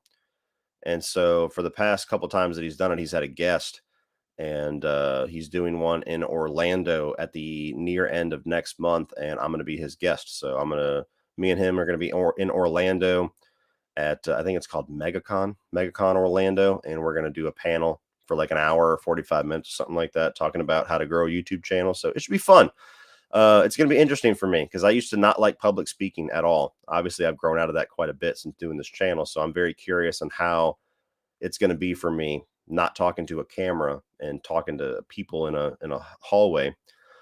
So it should be, I wanted to do it just to kind of challenge myself, but it should be fun regardless. How much for a DiCaprio movie ranking? Dude, he's been in so many movies. That'd be rough. What is your opinion on Michael Keaton replacing Ben Affleck? There is a cool aspect to having Michael Keaton back as Batman and catching up with his version of Batman later on. That's really interesting. Even though I'm not a huge fan of the Burton movies, there's something cool about that. But Ben Affleck thus far is my favorite Batman. So it sucks to me that what happened with him happened. I really wish we could have seen that come to fruition. As much as I adore the Robert Pattinson Batman movie that we just got, and we wouldn't have gotten that without Ben Affleck leaving. There's a part of me that just really wishes that I could see more of his character. Until he says for sure he's never doing it again, I'm always going to have hope that Discovery or somebody can pull him back for a HBO Max series or something. I just want to see more with his version. Did the Batman dethrone Captain America Winter Soldier as your favorite superhero comic book movie? I don't know about that. May have, but I don't know. Like I said, the Batman, I need to let the Batman age for me a little bit. That's where the I don't know comes in, because I'm usually somebody that does not get clouded by newness. I'm not somebody that, sees something and because it's new, it's the greatest thing I've ever seen. I'm usually really good at tempering that. But the Batman, genuinely, when I saw it, I was like, that was fucking perfect. Like that was everything that I could have possibly wanted. And when I saw it again, it just reaffirmed all of that. So I need to let the Batman age for a couple of years before I can say whether or not it's come even close to dethroning Captain America. Because Winter Soldier, I still love. Years later, I still love that movie. Logan, I still love. Spider-Man 2, I still love. These are all movies that I would say like are in my top 5. The Batman has certainly made it to my top 5. Whether or not it's going to be number 1 or not, just need to give it some time. Raiders or Temple? I've always liked Temple of Doom more. I know I'm in the minority with that one, but that was the one I watched the most as a kid. Maybe that's why, but I've always loved that one more. It's always been my favorite one.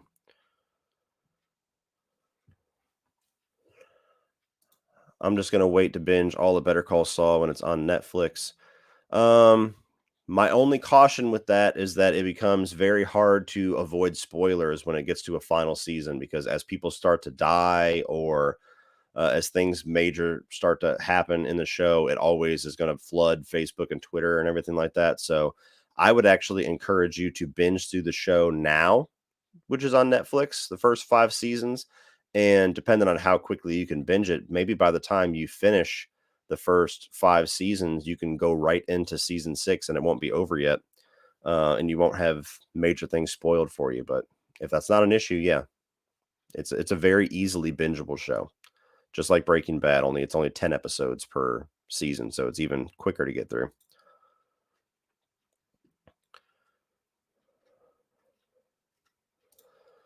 Will you be purchasing TMNT Cowabunga Collection for PS5 or Xbox? I don't know. There's something cool about that, but I don't see myself playing side-scroller arcade games very much. So I might play it for one session and be like, oh, that's kind of cool to revisit, and then never pick it up again. You mentioned you would like to see a horror version of The Island. There is one with that concept called Parts the Clonus Horror. Okay. I'll check it out.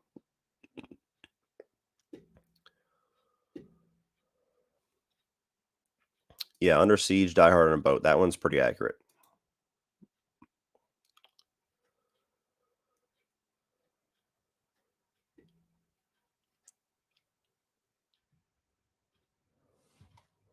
Let's see. When are we getting the standalone rudderless review? I finally watched that movie and that plot twist. That plot twist. Damn. Probably this year. That's one of those movies. It's weird, guys. Like my favorite movies of all time, I'm like hesitant to talk about because once I talk about them now, it's done. Um, so movies like The Thing, movies like Rudderless that I've talked about ad nauseum, but haven't done a standalone review. For some reason, I'm just kind of like it's almost like something I don't want to get over with yet. I almost did a review for it last year before I did my top 100 movies of all time, or was that the year before? I don't know. Time fucking flies. But yeah, probably this year. What's up with the emo vibe? For me?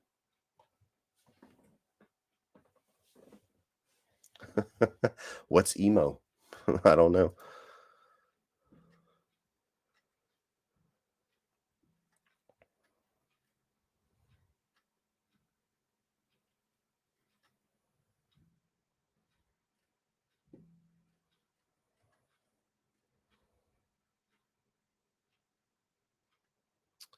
Let's see here. Do you have any plans to do a Steven Spielberg film review and ranking them all? Just an idea and keep up the excellent work, my friend. That would be very difficult because he has done a shitload of movies. It would be very interesting to do because he's done a lot of different movies. Never say never. I don't have any immediate plans to do it because that would probably take me months. But that would be something that would be really interesting to do for sure.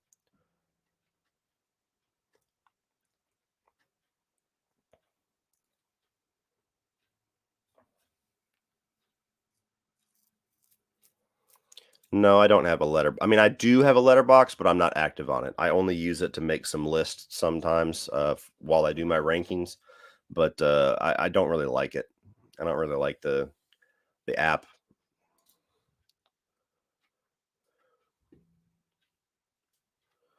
Let's see.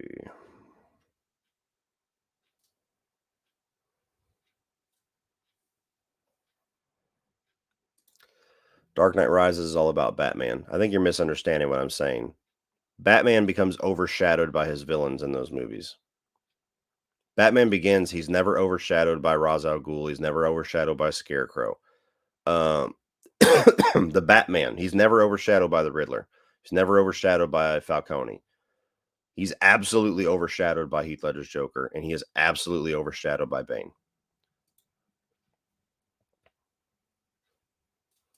I would agree with this, and I really like Zack Snyder's Justice League. So that kind of going to my point of overrated, not meaning that it's bad.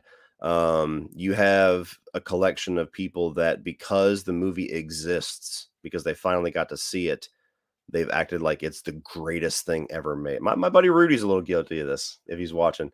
They act like it's the greatest thing that's ever come out or the greatest thing that's come out in forever. And I appreciate the love it gets for people that were just passionately trying to campaign to get it and just the reward that they actually made it happen. I understand all of that. But as somebody that really wanted to see it and is glad that it existed, I watched it. There's still things about it that I don't like. And I don't think that it's the greatest thing we've ever gotten from DC. I don't think it would have been the greatest comic book movie of all time. Even if it came out and we never got the Joss Whedon cut, they never did anything to it, and he was able to make the 4-hour version put out in theaters. I still don't think that it would have been it wouldn't have been received as enthusiastically by even the fan base. It's just because of the story of the movie that people tend to really prop it up there. But like, it was funny that it was hilarious actually that Zack Snyder's Justice League was recognized at the Oscars for Best Fan Moment because it was like the ultimate fuck you to WB, and so I love that it happened for that reason alone. But the fact that the Flash running through the Speed Forces got the Oscar for greatest fan moment, that's a fucking joke. That's a fucking joke.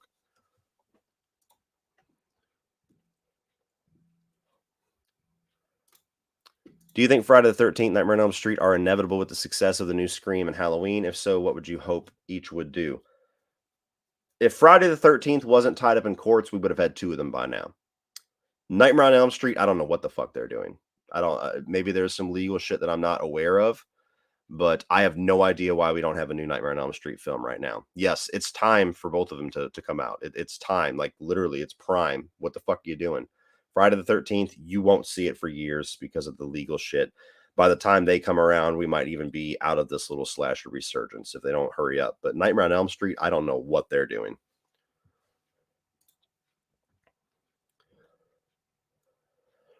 Would you like to see a third show set in the Breaking Bad universe? I'm good either way. If they end it with Better Call Saul and they end it the way that I'm sure they're going to end it with very high quality, just like they did with Breaking Bad, that's enough for me. But I also said that before we got El Camino, where I'm like, I don't need to see anything after Breaking Bad. Nope, I don't need it. It's perfect. And they said, hey, you want to see El Camino? And I'm like, yes, I do. So Vince Gilligan, just like what I said at the beginning of the stream with James Cameron, it's not a good business to doubt Vince Gilligan. So if he decides that he wants to do a third show based off of something, I'll absolutely watch it. Would you possibly do a Hobbit Lord of the Rings movie ranking? I'm not going to do one as a standalone, but we have 31 on 31 coming out on May 31st. That's going to be all off of fantasy films. So you got Harry Potter, Fantastic Beasts, Lord of the Rings, and The Hobbit, Narnia, and Star Wars. We're going to rank all those together. So that's going to be at the end of now. Well, no, not quite yet. The end of next month. I was going to say this month, but one more day. The end of next month, you'll get that. You think God of War is the only game that can beat Elden Ring for Game of the Year? I don't really know what other games are coming out at the end of the rest of this year that are as high profile as God of War. So yeah, God of War probably will, for me personally, probably will surpass Elden Ring just because I prefer that type of game over Elden Ring. But I think that the attention that Elden Ring has gotten and the acclaim that it has gotten, I don't see any game taking that away. So Elden Ring will be the game that wins all the awards for sure. I don't see any way that it won't. Let's see here. 117, or about 15 minutes behind. Which editing software do you use? Where do you get the movie clips that you insert into your videos? I use Adobe Premiere Pro, and I get all my video clips from YouTube. There are ways to rip YouTube videos off of YouTube. So I'll take clips out of trailers. I'll take clips out of movie clips. That's where I get all my stuff.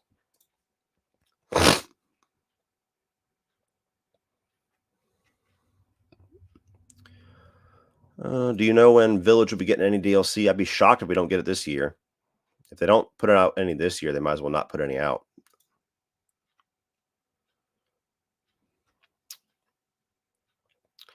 What are Tim Burton films that you enjoy? I like Pee-wee's Big Adventure.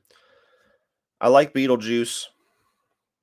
Edward Scissorhands is okay. And Sleepy Hollow. That's probably it. Although I will say I did like Batman Returns a lot more on this most recent rewatch than I ever have. So maybe I can throw that in the list now too.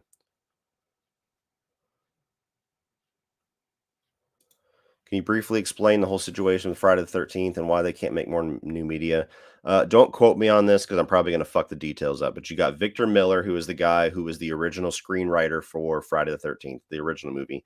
And then you got Sean S. Cunningham, who was did he direct the first movie? He eventually just became the producer. He's kind of the guy in charge of the franchise. And so the lawsuit was regarding Victor Miller wanting back pay, wanting reparations or whatever, because he never got paid for the usage of the character of Jason Voorhees from the second movie onward. And so the case was basically Victor Miller trying to prove that Jason Voorhees was his intellectual property because he wrote the character into the original script, whether or not he was a kid or not. He wrote the character of Jason Voorhees. And Sean S. Cunningham's side was that you're in charge. Your script was the first movie with Pamela and all that. Jason was a character that came later, became the star of the franchise and 2 onward. So you're not owed shit. And they went back and forth and back and forth. And the most recent judgment that was given was that Victor Miller was in the right, was that he does deserve money for the character usage of Jason Voorhees. And so they're not able to make any further movies with that character until they figure out that, because they got to see who needs to get paid what, who has the rights to what. So I might have fucked up the details on that a little bit, but that's basically what it is. They're fighting over money. They have been fighting over money for years now, and they're leaving a lot of damn money on the table fighting. You looking forward to Blade? I love the first 2 Blade movies. I even like Blade Trinity. Blade Trinity is a shit movie, but I have fun with it. But I love Wesley Snipes' version of Blade. Mahershala Ali is an awesome actor, and I think he's going to do good in the character of Blade, but I don't really want to see Blade in the MCU. That's kind of what I was going to, the point I was going to earlier with, I don't like how the MCU just kind of has this template. They don't really go outside of that. Blade, Deadpool, Daredevil, these are characters that should have this other side of the MCU where they can be darker, they can be bloody, they can be R-rated potentially. I just don't want to see a vampire hunter in a PG-13 popcorn movie. That just doesn't appeal to me. Now, Marvel's done amazing things, and they've proven me wrong more times than I've proven them wrong. But I just, on paper, I have a lot more reservations and doubts and fears about the new Blade movie than I have excitement. And the way that they decided to introduce him too, like, what the fuck? Like, you have that whole scene at the end of Eternals where it's just a voice. The guy uncovers this sword, and then you just hear this voice, and that was supposed to be Blade. And 90%, if not 95% of the people that saw that fucking movie had no idea that was Blade until they got home and Twitter told them it was Blade. So that was stupid too. That kind of annoyed me. Who's your favorite, me or Brian? Sean. No. Fucking turd. You're both equally a pain in the ass, put it that way. For very different reasons.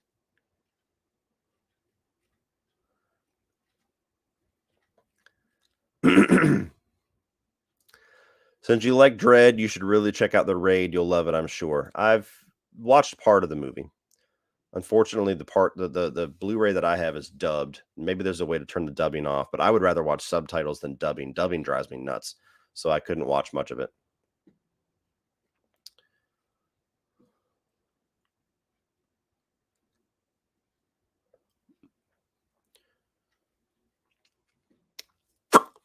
Sam Raimi review series ranking leading up to Doctor Strange. Unfortunately, not enough time to do a review series, but I will be doing a ranking. There's only about 5 or 6 of his movies that I need to watch, one of which I already watched, Crime Wave. That was an experience. I need to watch Darkman. I need to watch Quick and the Dead and The Gift. What else am I missing? I want to rewatch A Simple Plan. I have seen that before. Oh, and For the Love of the Game or something like that. Some romance baseball movie with Kevin Costner. There's like 4 or 5 movies I need to watch. But yeah, I will do a ranking. Next week we have Doctor Strange on the 4th or the 5th. And then either that weekend or the week after, I'll do a Sam Raimi ranking. I'm not going to rank the MCU movies yet. I'll do that at the end of this year. I haven't done that in a while.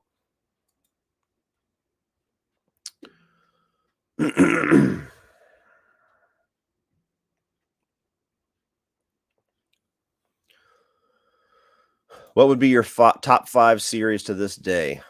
I think you're talking about TV series, I'm assuming. Breaking Bad's still number 1. The Shield is up there. King of Queens is up there. I hesitate to say that Dexter has stayed. Dexter was up in my top 5 when I did that ranking last year, but after New Blood, I've kind of got a brand new bone to pick with Dexter. We'll put a question mark next to Dexter. I don't know. I absolutely adore most of that show, but goddamn, they pissed me off. I didn't put Better Call Saul on my top 10 or top 15, whatever I did last year when I did that ranking. But you know what? I think I almost just forgot about it. I think it deserves to be at least in the top 10. And depending on how this final season goes, it might make top 5. But, the ones that I said in Florida, but someone else I could think of. Yeah, I know. Had to be Orlando, huh?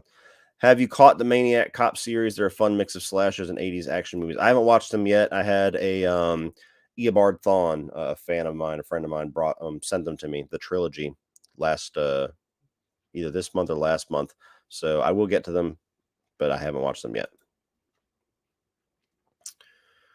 All right. What is your favorite Blu-ray Steelbook box set? I don't have one, man. Honestly, you see how many of those fucking things are over there? I don't have any favorites.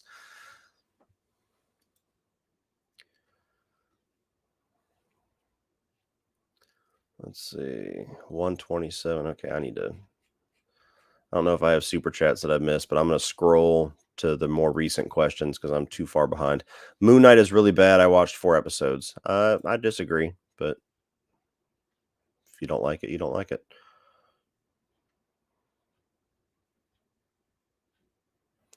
Did you enjoy seeing Bill Burr? That was probably the best comedy show that I've ever seen, honestly. It was 3 different guys. I didn't like the first guy as much. He made me laugh a couple of times, but I wasn't really I wasn't vibing with him too much. The second guy was fucking hilarious.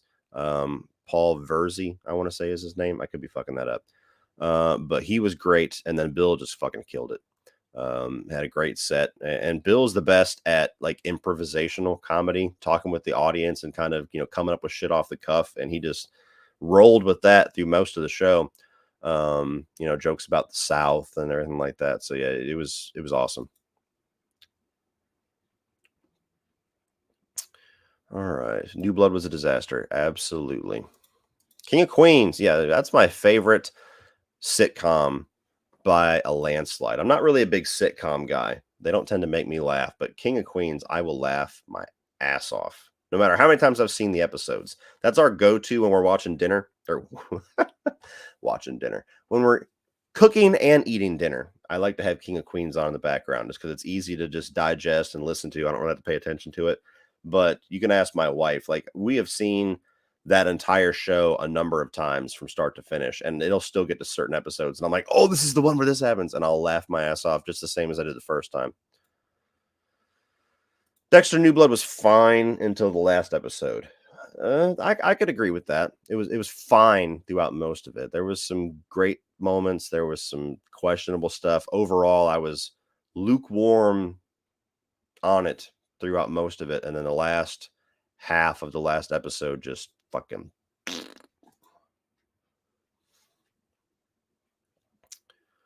If the Shield were to come back, what story would you want to see? I would want to see Vic Mackey starting off low on the totem pole in some precinct somewhere. I'm assuming they would stay in California. I believe they were in California. In today's climate, post Me Too, post George Floyd, and all of that, and have a show about that, to where his old style of just being a wrecking ball and doing what he wanted does not work at all, and having those two worlds clash. I think that would be fascinating. So that's a show that I think is prime for like a reboot season, and they need to get on it. When are you going to rank the King of Queens episodes? That would fucking be crazy. That's like a 500 episode ranking or some shit. I don't know. I could be exaggerating. There's like what, 10 seasons? There's at least 200 something episodes.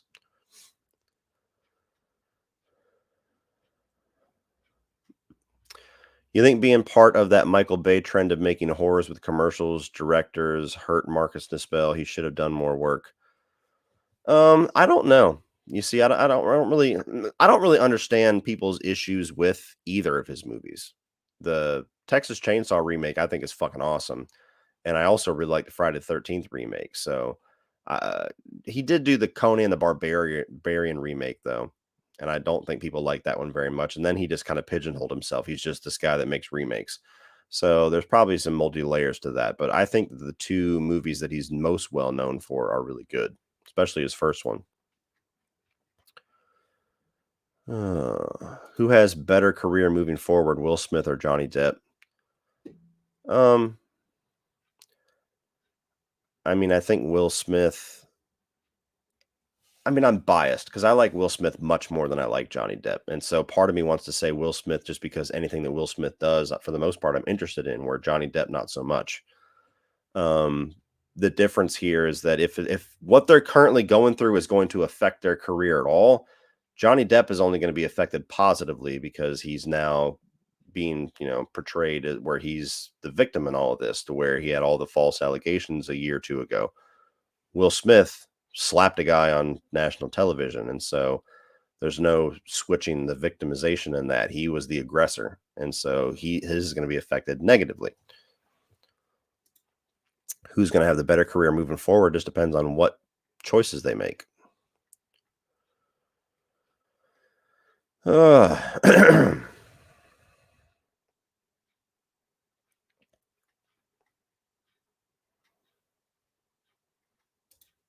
you familiar with Lady Dimitrescu from Resident Evil? Someone said on a YouTube video, actress Jodie Lynn O'Keefe should play her in a movie. Agree. Of course, I'm familiar with her. I played the shit out of Resident Evil Village. I have no idea who Jodie Lynn O'Keefe is. Well, let me Google it. Fuck it. I got technology here. Jodie Lynn O'Keefe. Oh, that's a deep cut. Chick from Nash Bridges. That's a very random casting that I don't see ever happening. I haven't even seen that chick since the 90s. Let's see here. Jerry Stiller is the GOAT. Absolutely. Love Jerry. I get sad when I laugh sometimes. I'm like, no. So you're a TikTok guy now. I mean, I'm primarily a YouTube guy. I have a TikTok that I started. Let's see. It was near the end of last year, September or so. I started doing like the out of theater reactions on TikTok, and then I'd put them on YouTube as well. That was kind of my way of having like companion content. Here recently, which I assume is what you're kind of referring to. So I had I'm starting to kind of understand TikTok a little bit more. I'm not somebody that sits and watches TikTok. I don't really open the app that much. And so I didn't really, until I started watching some of TikTok, that I really understand the audience. So I had this random idea earlier this week to kind of poke fun at my old job, poke fun at my old manager. And so I had this idea for a little skit where I would play the manager and play the employee and kind of do this quick little, 45-second joke that I figured a lot of people probably could relate to. And apparently I was fucking right, because that video hit 1 million views in like 4 days, 3 days. So I followed that up. Once I started getting a lot of attention for it, I followed that up with a lot of other skits. I mean, I could probably do 100 TikToks just off of work stories. And so that was just kind of me goofing around. I've kind of taken, I pumped the brakes on YouTube this week just because I've kind of been in a little bit of a rut. There's not really a lot to talk about aside from Better Call Saul. I've been trying to find and think of some ways to kind of change up what I'm doing a little bit to, not get stagnant. And I had a lot of other stuff that I wanted to do outside of YouTube, personal stuff, yard work, stuff like that. And TikToks you can make in like 5 minutes. So I've did probably 10 or 12 TikToks in the past 3 days, just kind of capitalizing on that whole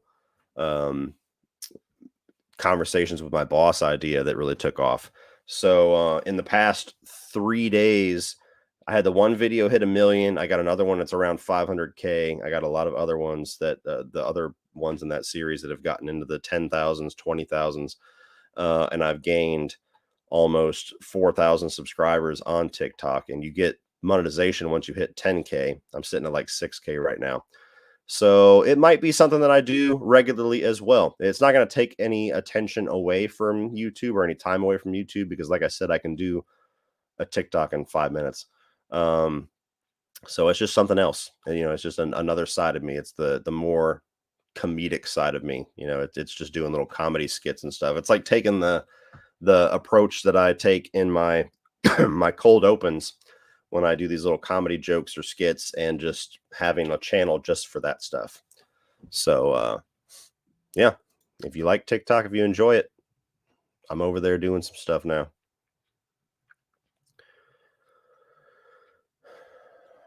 Let's see.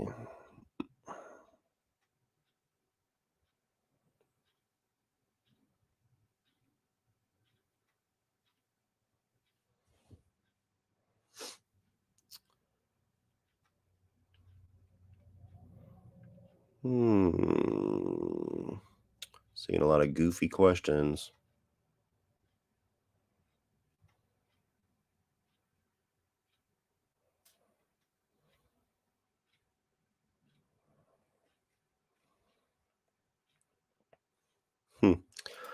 What new movie are you most excited for? It's funny because Batman was really the only movie this year that I was like psycho anticipating. And so after that movie, I kind of just forgot whatever else was coming out this year. Top Gun is funny because Top Gun Maverick was not really a movie that I was really anticipating. I like Top Gun, but I've never been a huge fan of it. Thought the trailers were good, but I wasn't on the train of everybody else. Like, holy shit, Top Gun. And so now that we've gotten the first reactions and everybody's talking about how amazing it is, that's shot up quite a bit. Jurassic World Dominion, I'm very, very curious about. Of course, Halloween Ends at some point will make it into that list just because it's Halloween in October. What else? Jordan Peele's Nope. I'm really looking forward to that one. It looks really intriguing.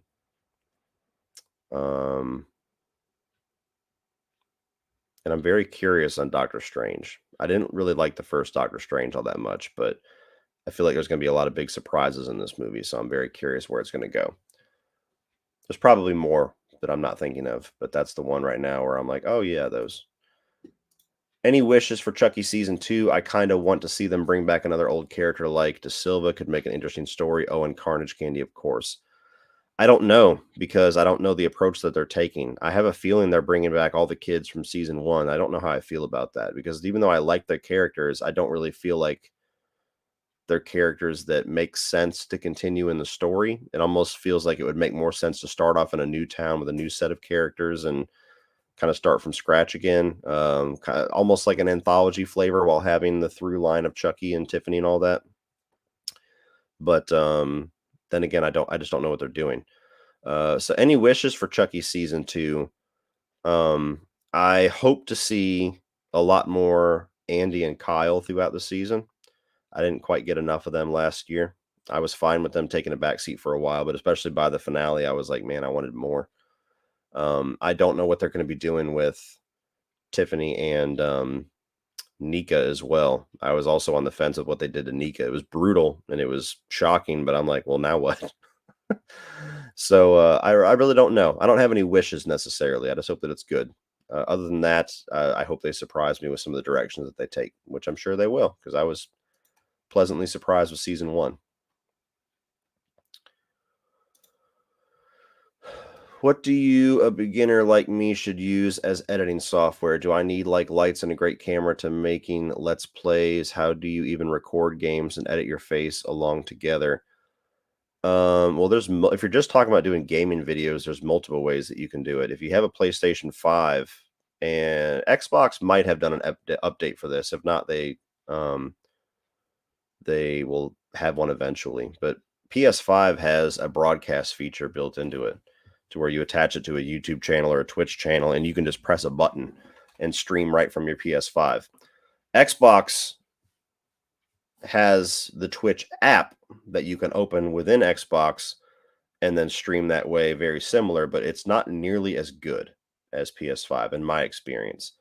Now I know that they were working on like a broadcast option to do the same thing to where you don't have to open the app and it should be much more fluid. I don't know if they've actually implemented that yet or not. Like I said, I haven't played games in a couple weeks. And I've been playing PS5 primarily for the past month plus. I haven't played Xbox since like probably beginning of March. Um, but beyond that, if you're going to do it from your computer, you have to have a capture card. So you have to have this little device where you plug the HDMI from your game system into this device, and then it plugs the HDMI and the USB from that device over to your computer. So it's like a little pass through. And then you have to have your own webcam. You have to have a microphone. You have to have some kind of an editing software or a broadcast software like OBS or Streamlabs. And so it becomes a lot more complicated, but there's a lot more you can do with it, a lot more you can customize with it, and a lot more flash on screen, a lot more presentation, a lot more professional look. So it just depends on what you want to do.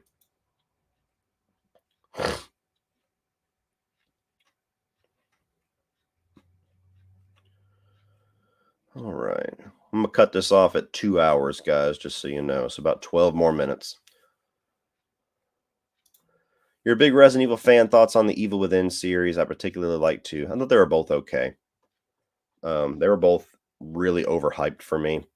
The first one, maybe the second one too, but the first one really was kind of riding on this from the guy that made Resident Evil 4. And I was like, holy shit, one of my favorite games of all time. And so I played the first one. I thought the story was terrible, but I liked the gameplay for the most part. The second one, it started off and I liked it much more when it was like open world. It's really weird. It starts off open world in this town and then it gets more linear after that and stops being open world. So I thought that was very strange. So the second one, I didn't really love all that much.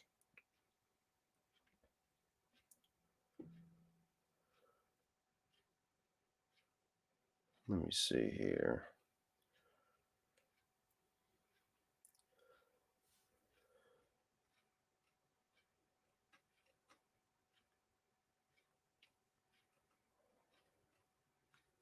Thoughts on Adam Sandler working with the Safdies again? Did you like Good Time and Uncut Gems? I did like both of them. I didn't lose my mind over either of them, but I did like them. Thoughts on him working with them again? That's interesting. Um, he's a guy that has a lot of potential, Adam Sandler. Not only just with dramatic stuff that he's really good with, but I think he has potential to do much better comedies and not just such low hanging fruit. So anytime I see him signing on to something that's not some garbage Netflix movie, I'm happy about that. Hopefully this one gets him a little bit more Academy love than Uncut Gems did. If it's as good as Uncut Gems, of course. Thoughts on Rambo 2? Not really a fan. We did the the action 31 on 31 a couple of years ago, and that was the first time that I had watched Rocky 2 and or Rambo 2 and Rambo 3 in a long time.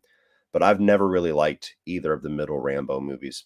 I like Rambo more when it's dramatic, when it's character based, like the original movie First Blood, like somewhat in Rambo, and I have some guilty pleasure with Rambo Last Blood. It wasn't as good as I thought it was going to be, but I love all the violence and the carnage in the third act and the way that it sets everything up, like that revenge action movie that I like. So I enjoy that one. The 2 and 3 are just like really over the top, stereotypical, superficial 80s action hero stuff. And I just don't think that works with the character of Rambo very well. A lot of people will disagree. A lot of people would say Rambo 2 are their favorite, but that's my least favorite, actually. Thoughts on Firestarter 2022, the Black Phone? Really looking forward to the Black Phone. Could not give a shit less about Firestarter. How would you rank the big 3 horror franchises? Nightmare on Elm Street, Halloween, Friday the 13th.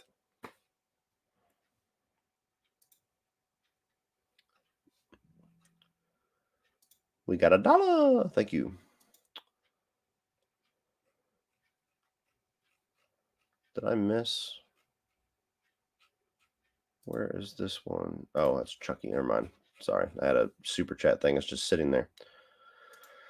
Devouring some Taco Bell right now. Are you a Taco Bell guy? Yes, but I never understand why.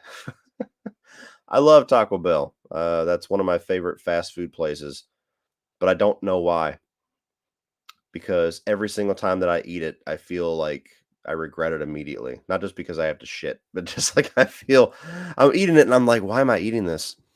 Their marketing cracks me up because they're geniuses. They use the same fucking ingredients and they just rearrange them and call it something else. And they always make it look so great with the name or something like that. The new super stuffed chalupa supreme, and then you go and it's just like it's the same thing as the chalupa supreme, just with an extra scoop of meat and some crispy things on top. Or they had this thing a couple years ago, the cheesy core burrito, and it was literally the burrito where they moved the cheese instead of being on top of the toppings, it was like in the middle, so you bit into it and there was like a little, not as much as the picture would suggest, but there was like a little cheese core. And I'm like, you motherfuckers, all you did was just move the cheese to the middle and call it something else. And so yeah, they're hilarious. But yes, unfortunately for my gut, I am a fan of Taco Bell, as is my entire family.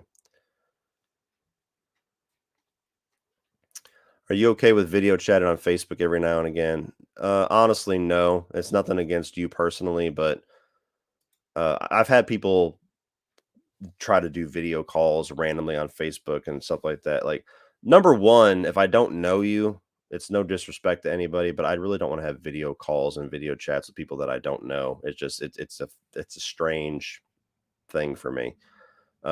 Number two, when you're doing something like what I do, when you're doing YouTube or TikTok or whatever the hell it may be, and you have a social presence and you have a fan base, people tend to forget that you have other things outside of that life. Like I have kids, I have a wife, I have me time that I need.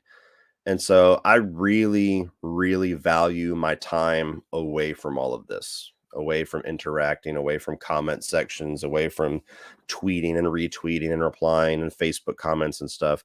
I love it. I value it. But at the same time, I need to step away from it. And so you have people sometimes, not saying that you're one of them, just saying in general why I don't do it. You have people that tend to abuse that The fact that I'm available, the fact that I answer my messages, the fact that I have social media, that I accept friend requests and all of that. You have people like um, some of the bigger YouTubers like Chris Stuckman and stuff like that you probably don't see interact very much on social media because he has just so many people probably commenting and tweeting and everything like that he probably only has the sanity to respond to one or two a month. But me, I try to remain available. I try to interact with everybody, but I think there's a limit to that. I don't want to get requests for Facebook video chats or video calls at 2 a.m. and stuff, and I've gotten them before. So no, as a rule, I don't really like Facebook video chats or having huge private conversations and stuff, just because I just don't have the time or the mental capacity to have that with what's soon to be 80,000 people that are following me here on YouTube. So have you ever seen Session 9? What are your thoughts? Also, that director is making a new movie. Hope it's good. Yes, I love Session 9. I've talked about it numerous times. One of the best, most underrated horror films ever. If you have not seen it, definitely check it out. It's one of the most atmospheric horror films that I've ever seen. And if he's making a new movie, I need to check it out and have it on my radar because I did not know that. Thoughts on Ezra Miller's situation? I think that he clearly has some serious problems that need to be addressed. I hesitate to call him a psycho, but he certainly acts like a psycho. I hope he gets the help that he needs, and they need to make a serious decision on what to do with the Flash, because he cannot be the Flash going forward. And I said that before he was arrested the most recent time. I'm not typically a cancel culture person. I'm not somebody that likes to boot something, but you can't have the Flash movie with him as the face of it. You just can't. And so it might be the most expensive reshoot of all time.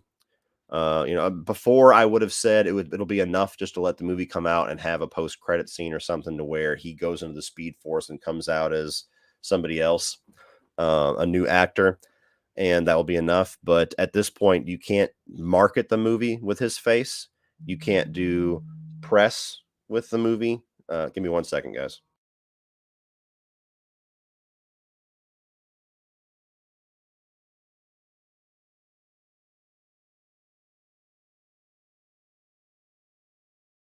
Sorry. So you can't do press. You can't have him answering any questions because nobody's going to ask about the Flash. They're going to be like, "So, how was Hawaii?" So yeah, he can't be the Flash. He can't be the Flash going forward. So I don't know what they're going to do with it. I don't know if it's even feasible. I know it'd be expensive as fuck, but I don't know if it's feasible to be able to reshoot the movie, all of his spots. But they're going to have to do something.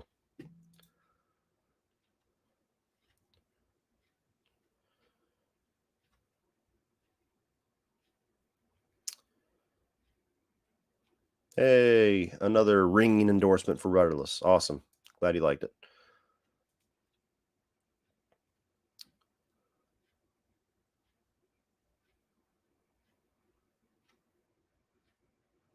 Let me see here.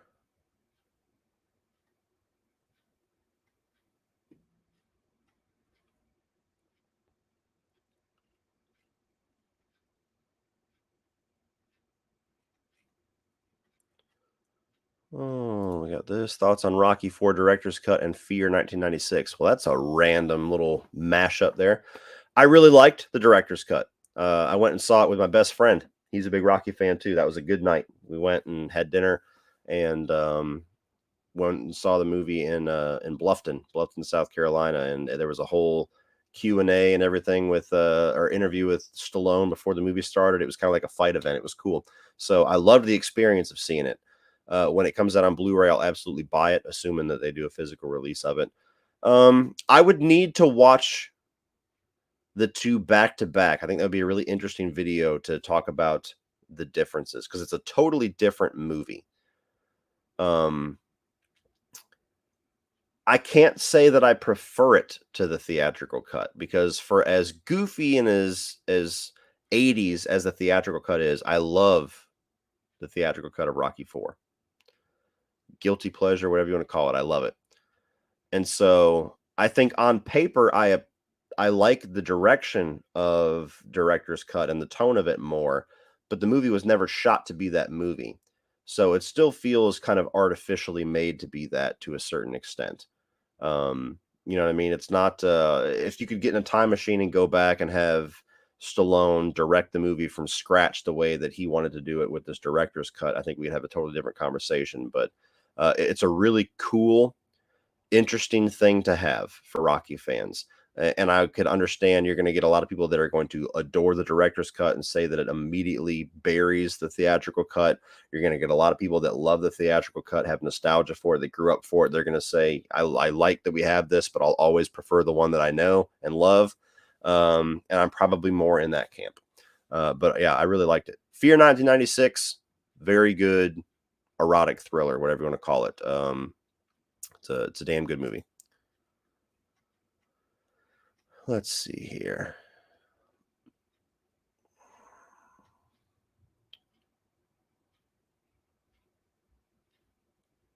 Let's see. I will do 5 more questions.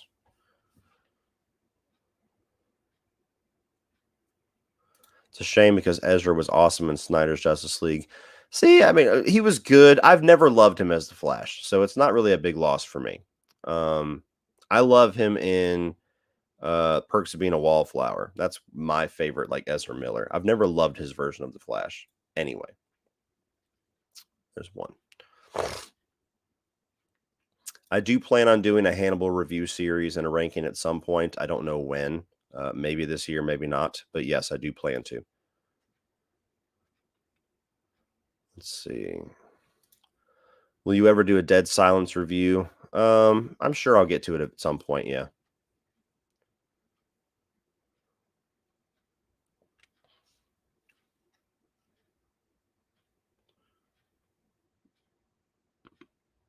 Let's see.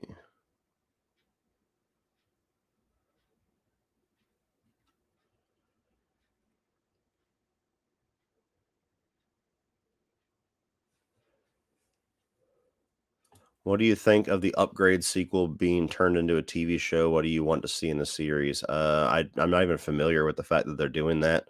I don't know how I feel about that.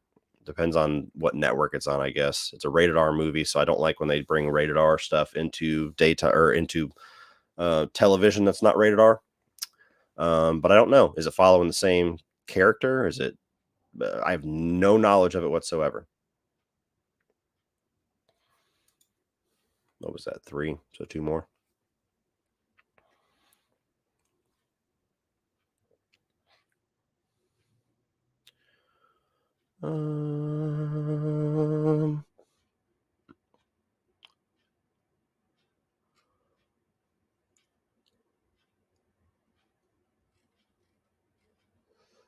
What are your favorite Metallica songs? I love Fade to Black. My favorite's probably For Whom the Bell Tolls. I love Bleeding Me. I mean, there's a lot that I love. I'm just trying to think of, like, if I was to do like a top 5, top 10. I love I Disappear, which is the movie, that song they made for Mission Impossible 2.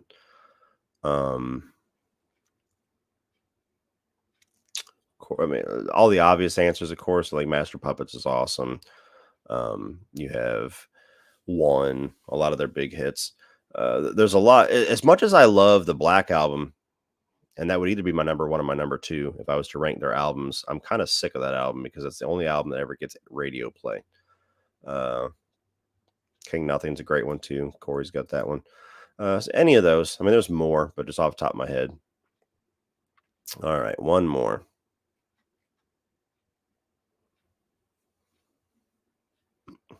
Thing That Should Not Be. Yeah, that's a really good one.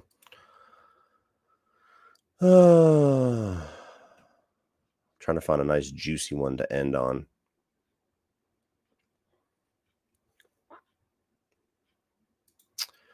Robert Englund one more time as Freddy, then end the franchise. No trilogy, question mark.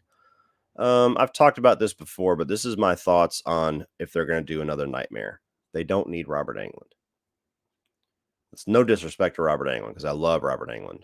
And if they announce that they're doing one more with him, I'm going to be happy. But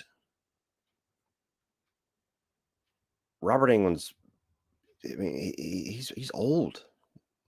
It's not, again, no disrespect to him. He's old. He, even when he did the little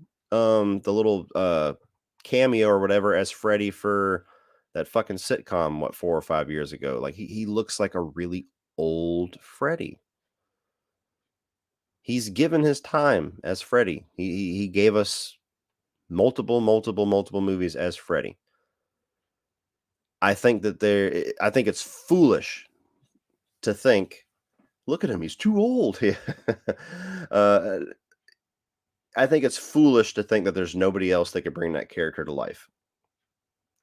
There's going to be some fans that are going to have those blinders on, no matter who. You could put fucking Daniel Day-Lewis in the role, and they're going to be like, nope, can't do it. It's not Robert, not my Freddy. I think it's foolish to think that there's not some younger actor out there, hopefully a more underknown actor, because I think it's easier for an underknown or an unknown actor to disappear into a role like that than a face that we're all familiar with. But if they're going to reboot Nightmare on Elm Street, I don't see any reason whatsoever to bring back Robert Englund, because even if you get him, and even if it's great, you're only getting one, and then you got to reboot it again. So what's the point? Might as well just go ahead and fucking pull the Band-Aid off and reboot it fully now. I mean, let's say that they do the Halloween 2018 thing, and they got Robert Englund signed on to be Freddy one more time, and they're going to bring back Heather Langenkamp, and they're going to bring back Alice, or something to do the nostalgia sequel, the legacy sequel, and they're going to set it somewhere in the timeline. Okay, cool. It might be an awesome movie, but then what? Because then you're not going to get Robert Englund back for another one. You're going to be really lucky if you get him to sign on for one ever. But if you have a movie come out and it's great, you're only getting that one. And so now you have to go back to the drawing board again anyway. So I don't see the point in doing that. And I don't think doing the Halloween 2018 route is very inspired anyway. I think it's been done, and I think you're just going to look like you're riding coattails at that point, which I don't want to ever see Nightmare on Elm Street do. Ride Halloween's coattails. Fuck that. So you get somebody who's a young, up-and-coming actor. Somebody like a Bill Skarsgård. I don't want it to be Bill Skarsgård, but somebody like a Bill Skarsgård. When they announced him for Pennywise, a lot of people were like, who? You need somebody like that can disappear into this iconic role, and we're not going to like we're not going to look at it and see the actor's face. You know, if they cast fucking Brad Pitt, or Kevin Bacon was a big one. If they cast Kevin Bacon as Freddy, you're always going to see Kevin Bacon through the makeup. But if it's somebody unknown, you're just going to see Freddy. So you get somebody that's talented, that's underknown or unknown, that has the inspiration, that has drive, that has love for this character, that can bring something new to it and disappear into the role the way that Robert Englund did in 1984. And you get them to do a really good story that's not remaking the first film, going through that whole beat for beat shit with Nancy again, but just doing it. It's so easy to just set a Nightmare on Elm Street movie somewhere, just like Friday the 13th. You know, Halloween was a little bit more difficult because they had all these fucking rules, and it has to be a family member and all that. Freddy doesn't really have those rules. As long as he's killing motherfuckers in Elm Street, he's pretty much following his rules. So you could set it anywhere in the timeline and find a quick line or two of dialogue to explain where it is or explain how it fits or whatever somewhere in the movie, and it'll be fine. Just like with Dream Warriors. Dream Warriors starts off with this new girl that we've never seen before, with Patricia Arquette, and she doesn't want to go to sleep, and she's trying to do these little projects, and she's fucking eating coffee with Diet Coke, trying to stay awake. And then her mom comes in, makes her go to sleep. She's immediately in the nightmare. Freddy's back doing his shit. And we don't have to have a whole bunch of explanation about why. Honestly, if Heather Langenkamp never even showed up in that movie, we still wouldn't be asking that fucking question. Where does this fit in the timeline? We wouldn't care. Freddy's killing motherfuckers. Here's the new victims. Cool. That's all we need to know. It's really not that complicated. I'm not saying it's easy to write a great script, but as far as the setup, it's really not that complicated. And if you wanted to do any kind of like a legacy element to it, I really don't think you need to bring back Heather Langenkamp or Alice or any of these huge names. I think there's a way to do it where You could even just follow up Dream Warriors. You could have it to where, and it doesn't even have to be Patricia Arquette. You have Kristen, like Dream Master, all that shit never happened. 3, we're gonna follow up 3. You could have to where Kristen, Kincaid, Joey, all of them are adults now, obviously. They have kids of their own. Shit, some of them probably even have grandkids, but we'll just stick it with kids. They got kids of their own, and Freddy's been dormant since they took him out. He had his, the holy water and the holy burial and shit like that in 3. And all you have to do is find a way to have the fear of Freddy awaken again. I mean, you could have the fucking junkyard that he's buried in is getting cleared out, and they uncover these bones, and all of a sudden there's this police investigation about whose fucking bones is this in the middle of this damn graveyard. And then they do a DNA test, they find out that it's Freddy. Then Freddy's name is posted across Facebook pages and the local news and shit. Child murderer from the 80s uncovered in. And then all of a sudden Kristen and them are like, oh fuck. And then the kids are asking questions like, who's this Freddy guy? You guys know about it? This is back in your day. Oh, no. Hey, my mom was acting weird when I asked about Freddy. What happened when you asked your dad, Kincaid? Oh, he was acting weird too. And then all of a sudden the fear's back, and then Freddy's going and he's trying to take out the kids of the Dream Warriors. Look, I just ad-libbed that right now. It's not hard. It's not hard to figure out an idea. That's what's driving me nuts. Why the fuck they haven't done it? I'm like, what are you doing? What are you doing?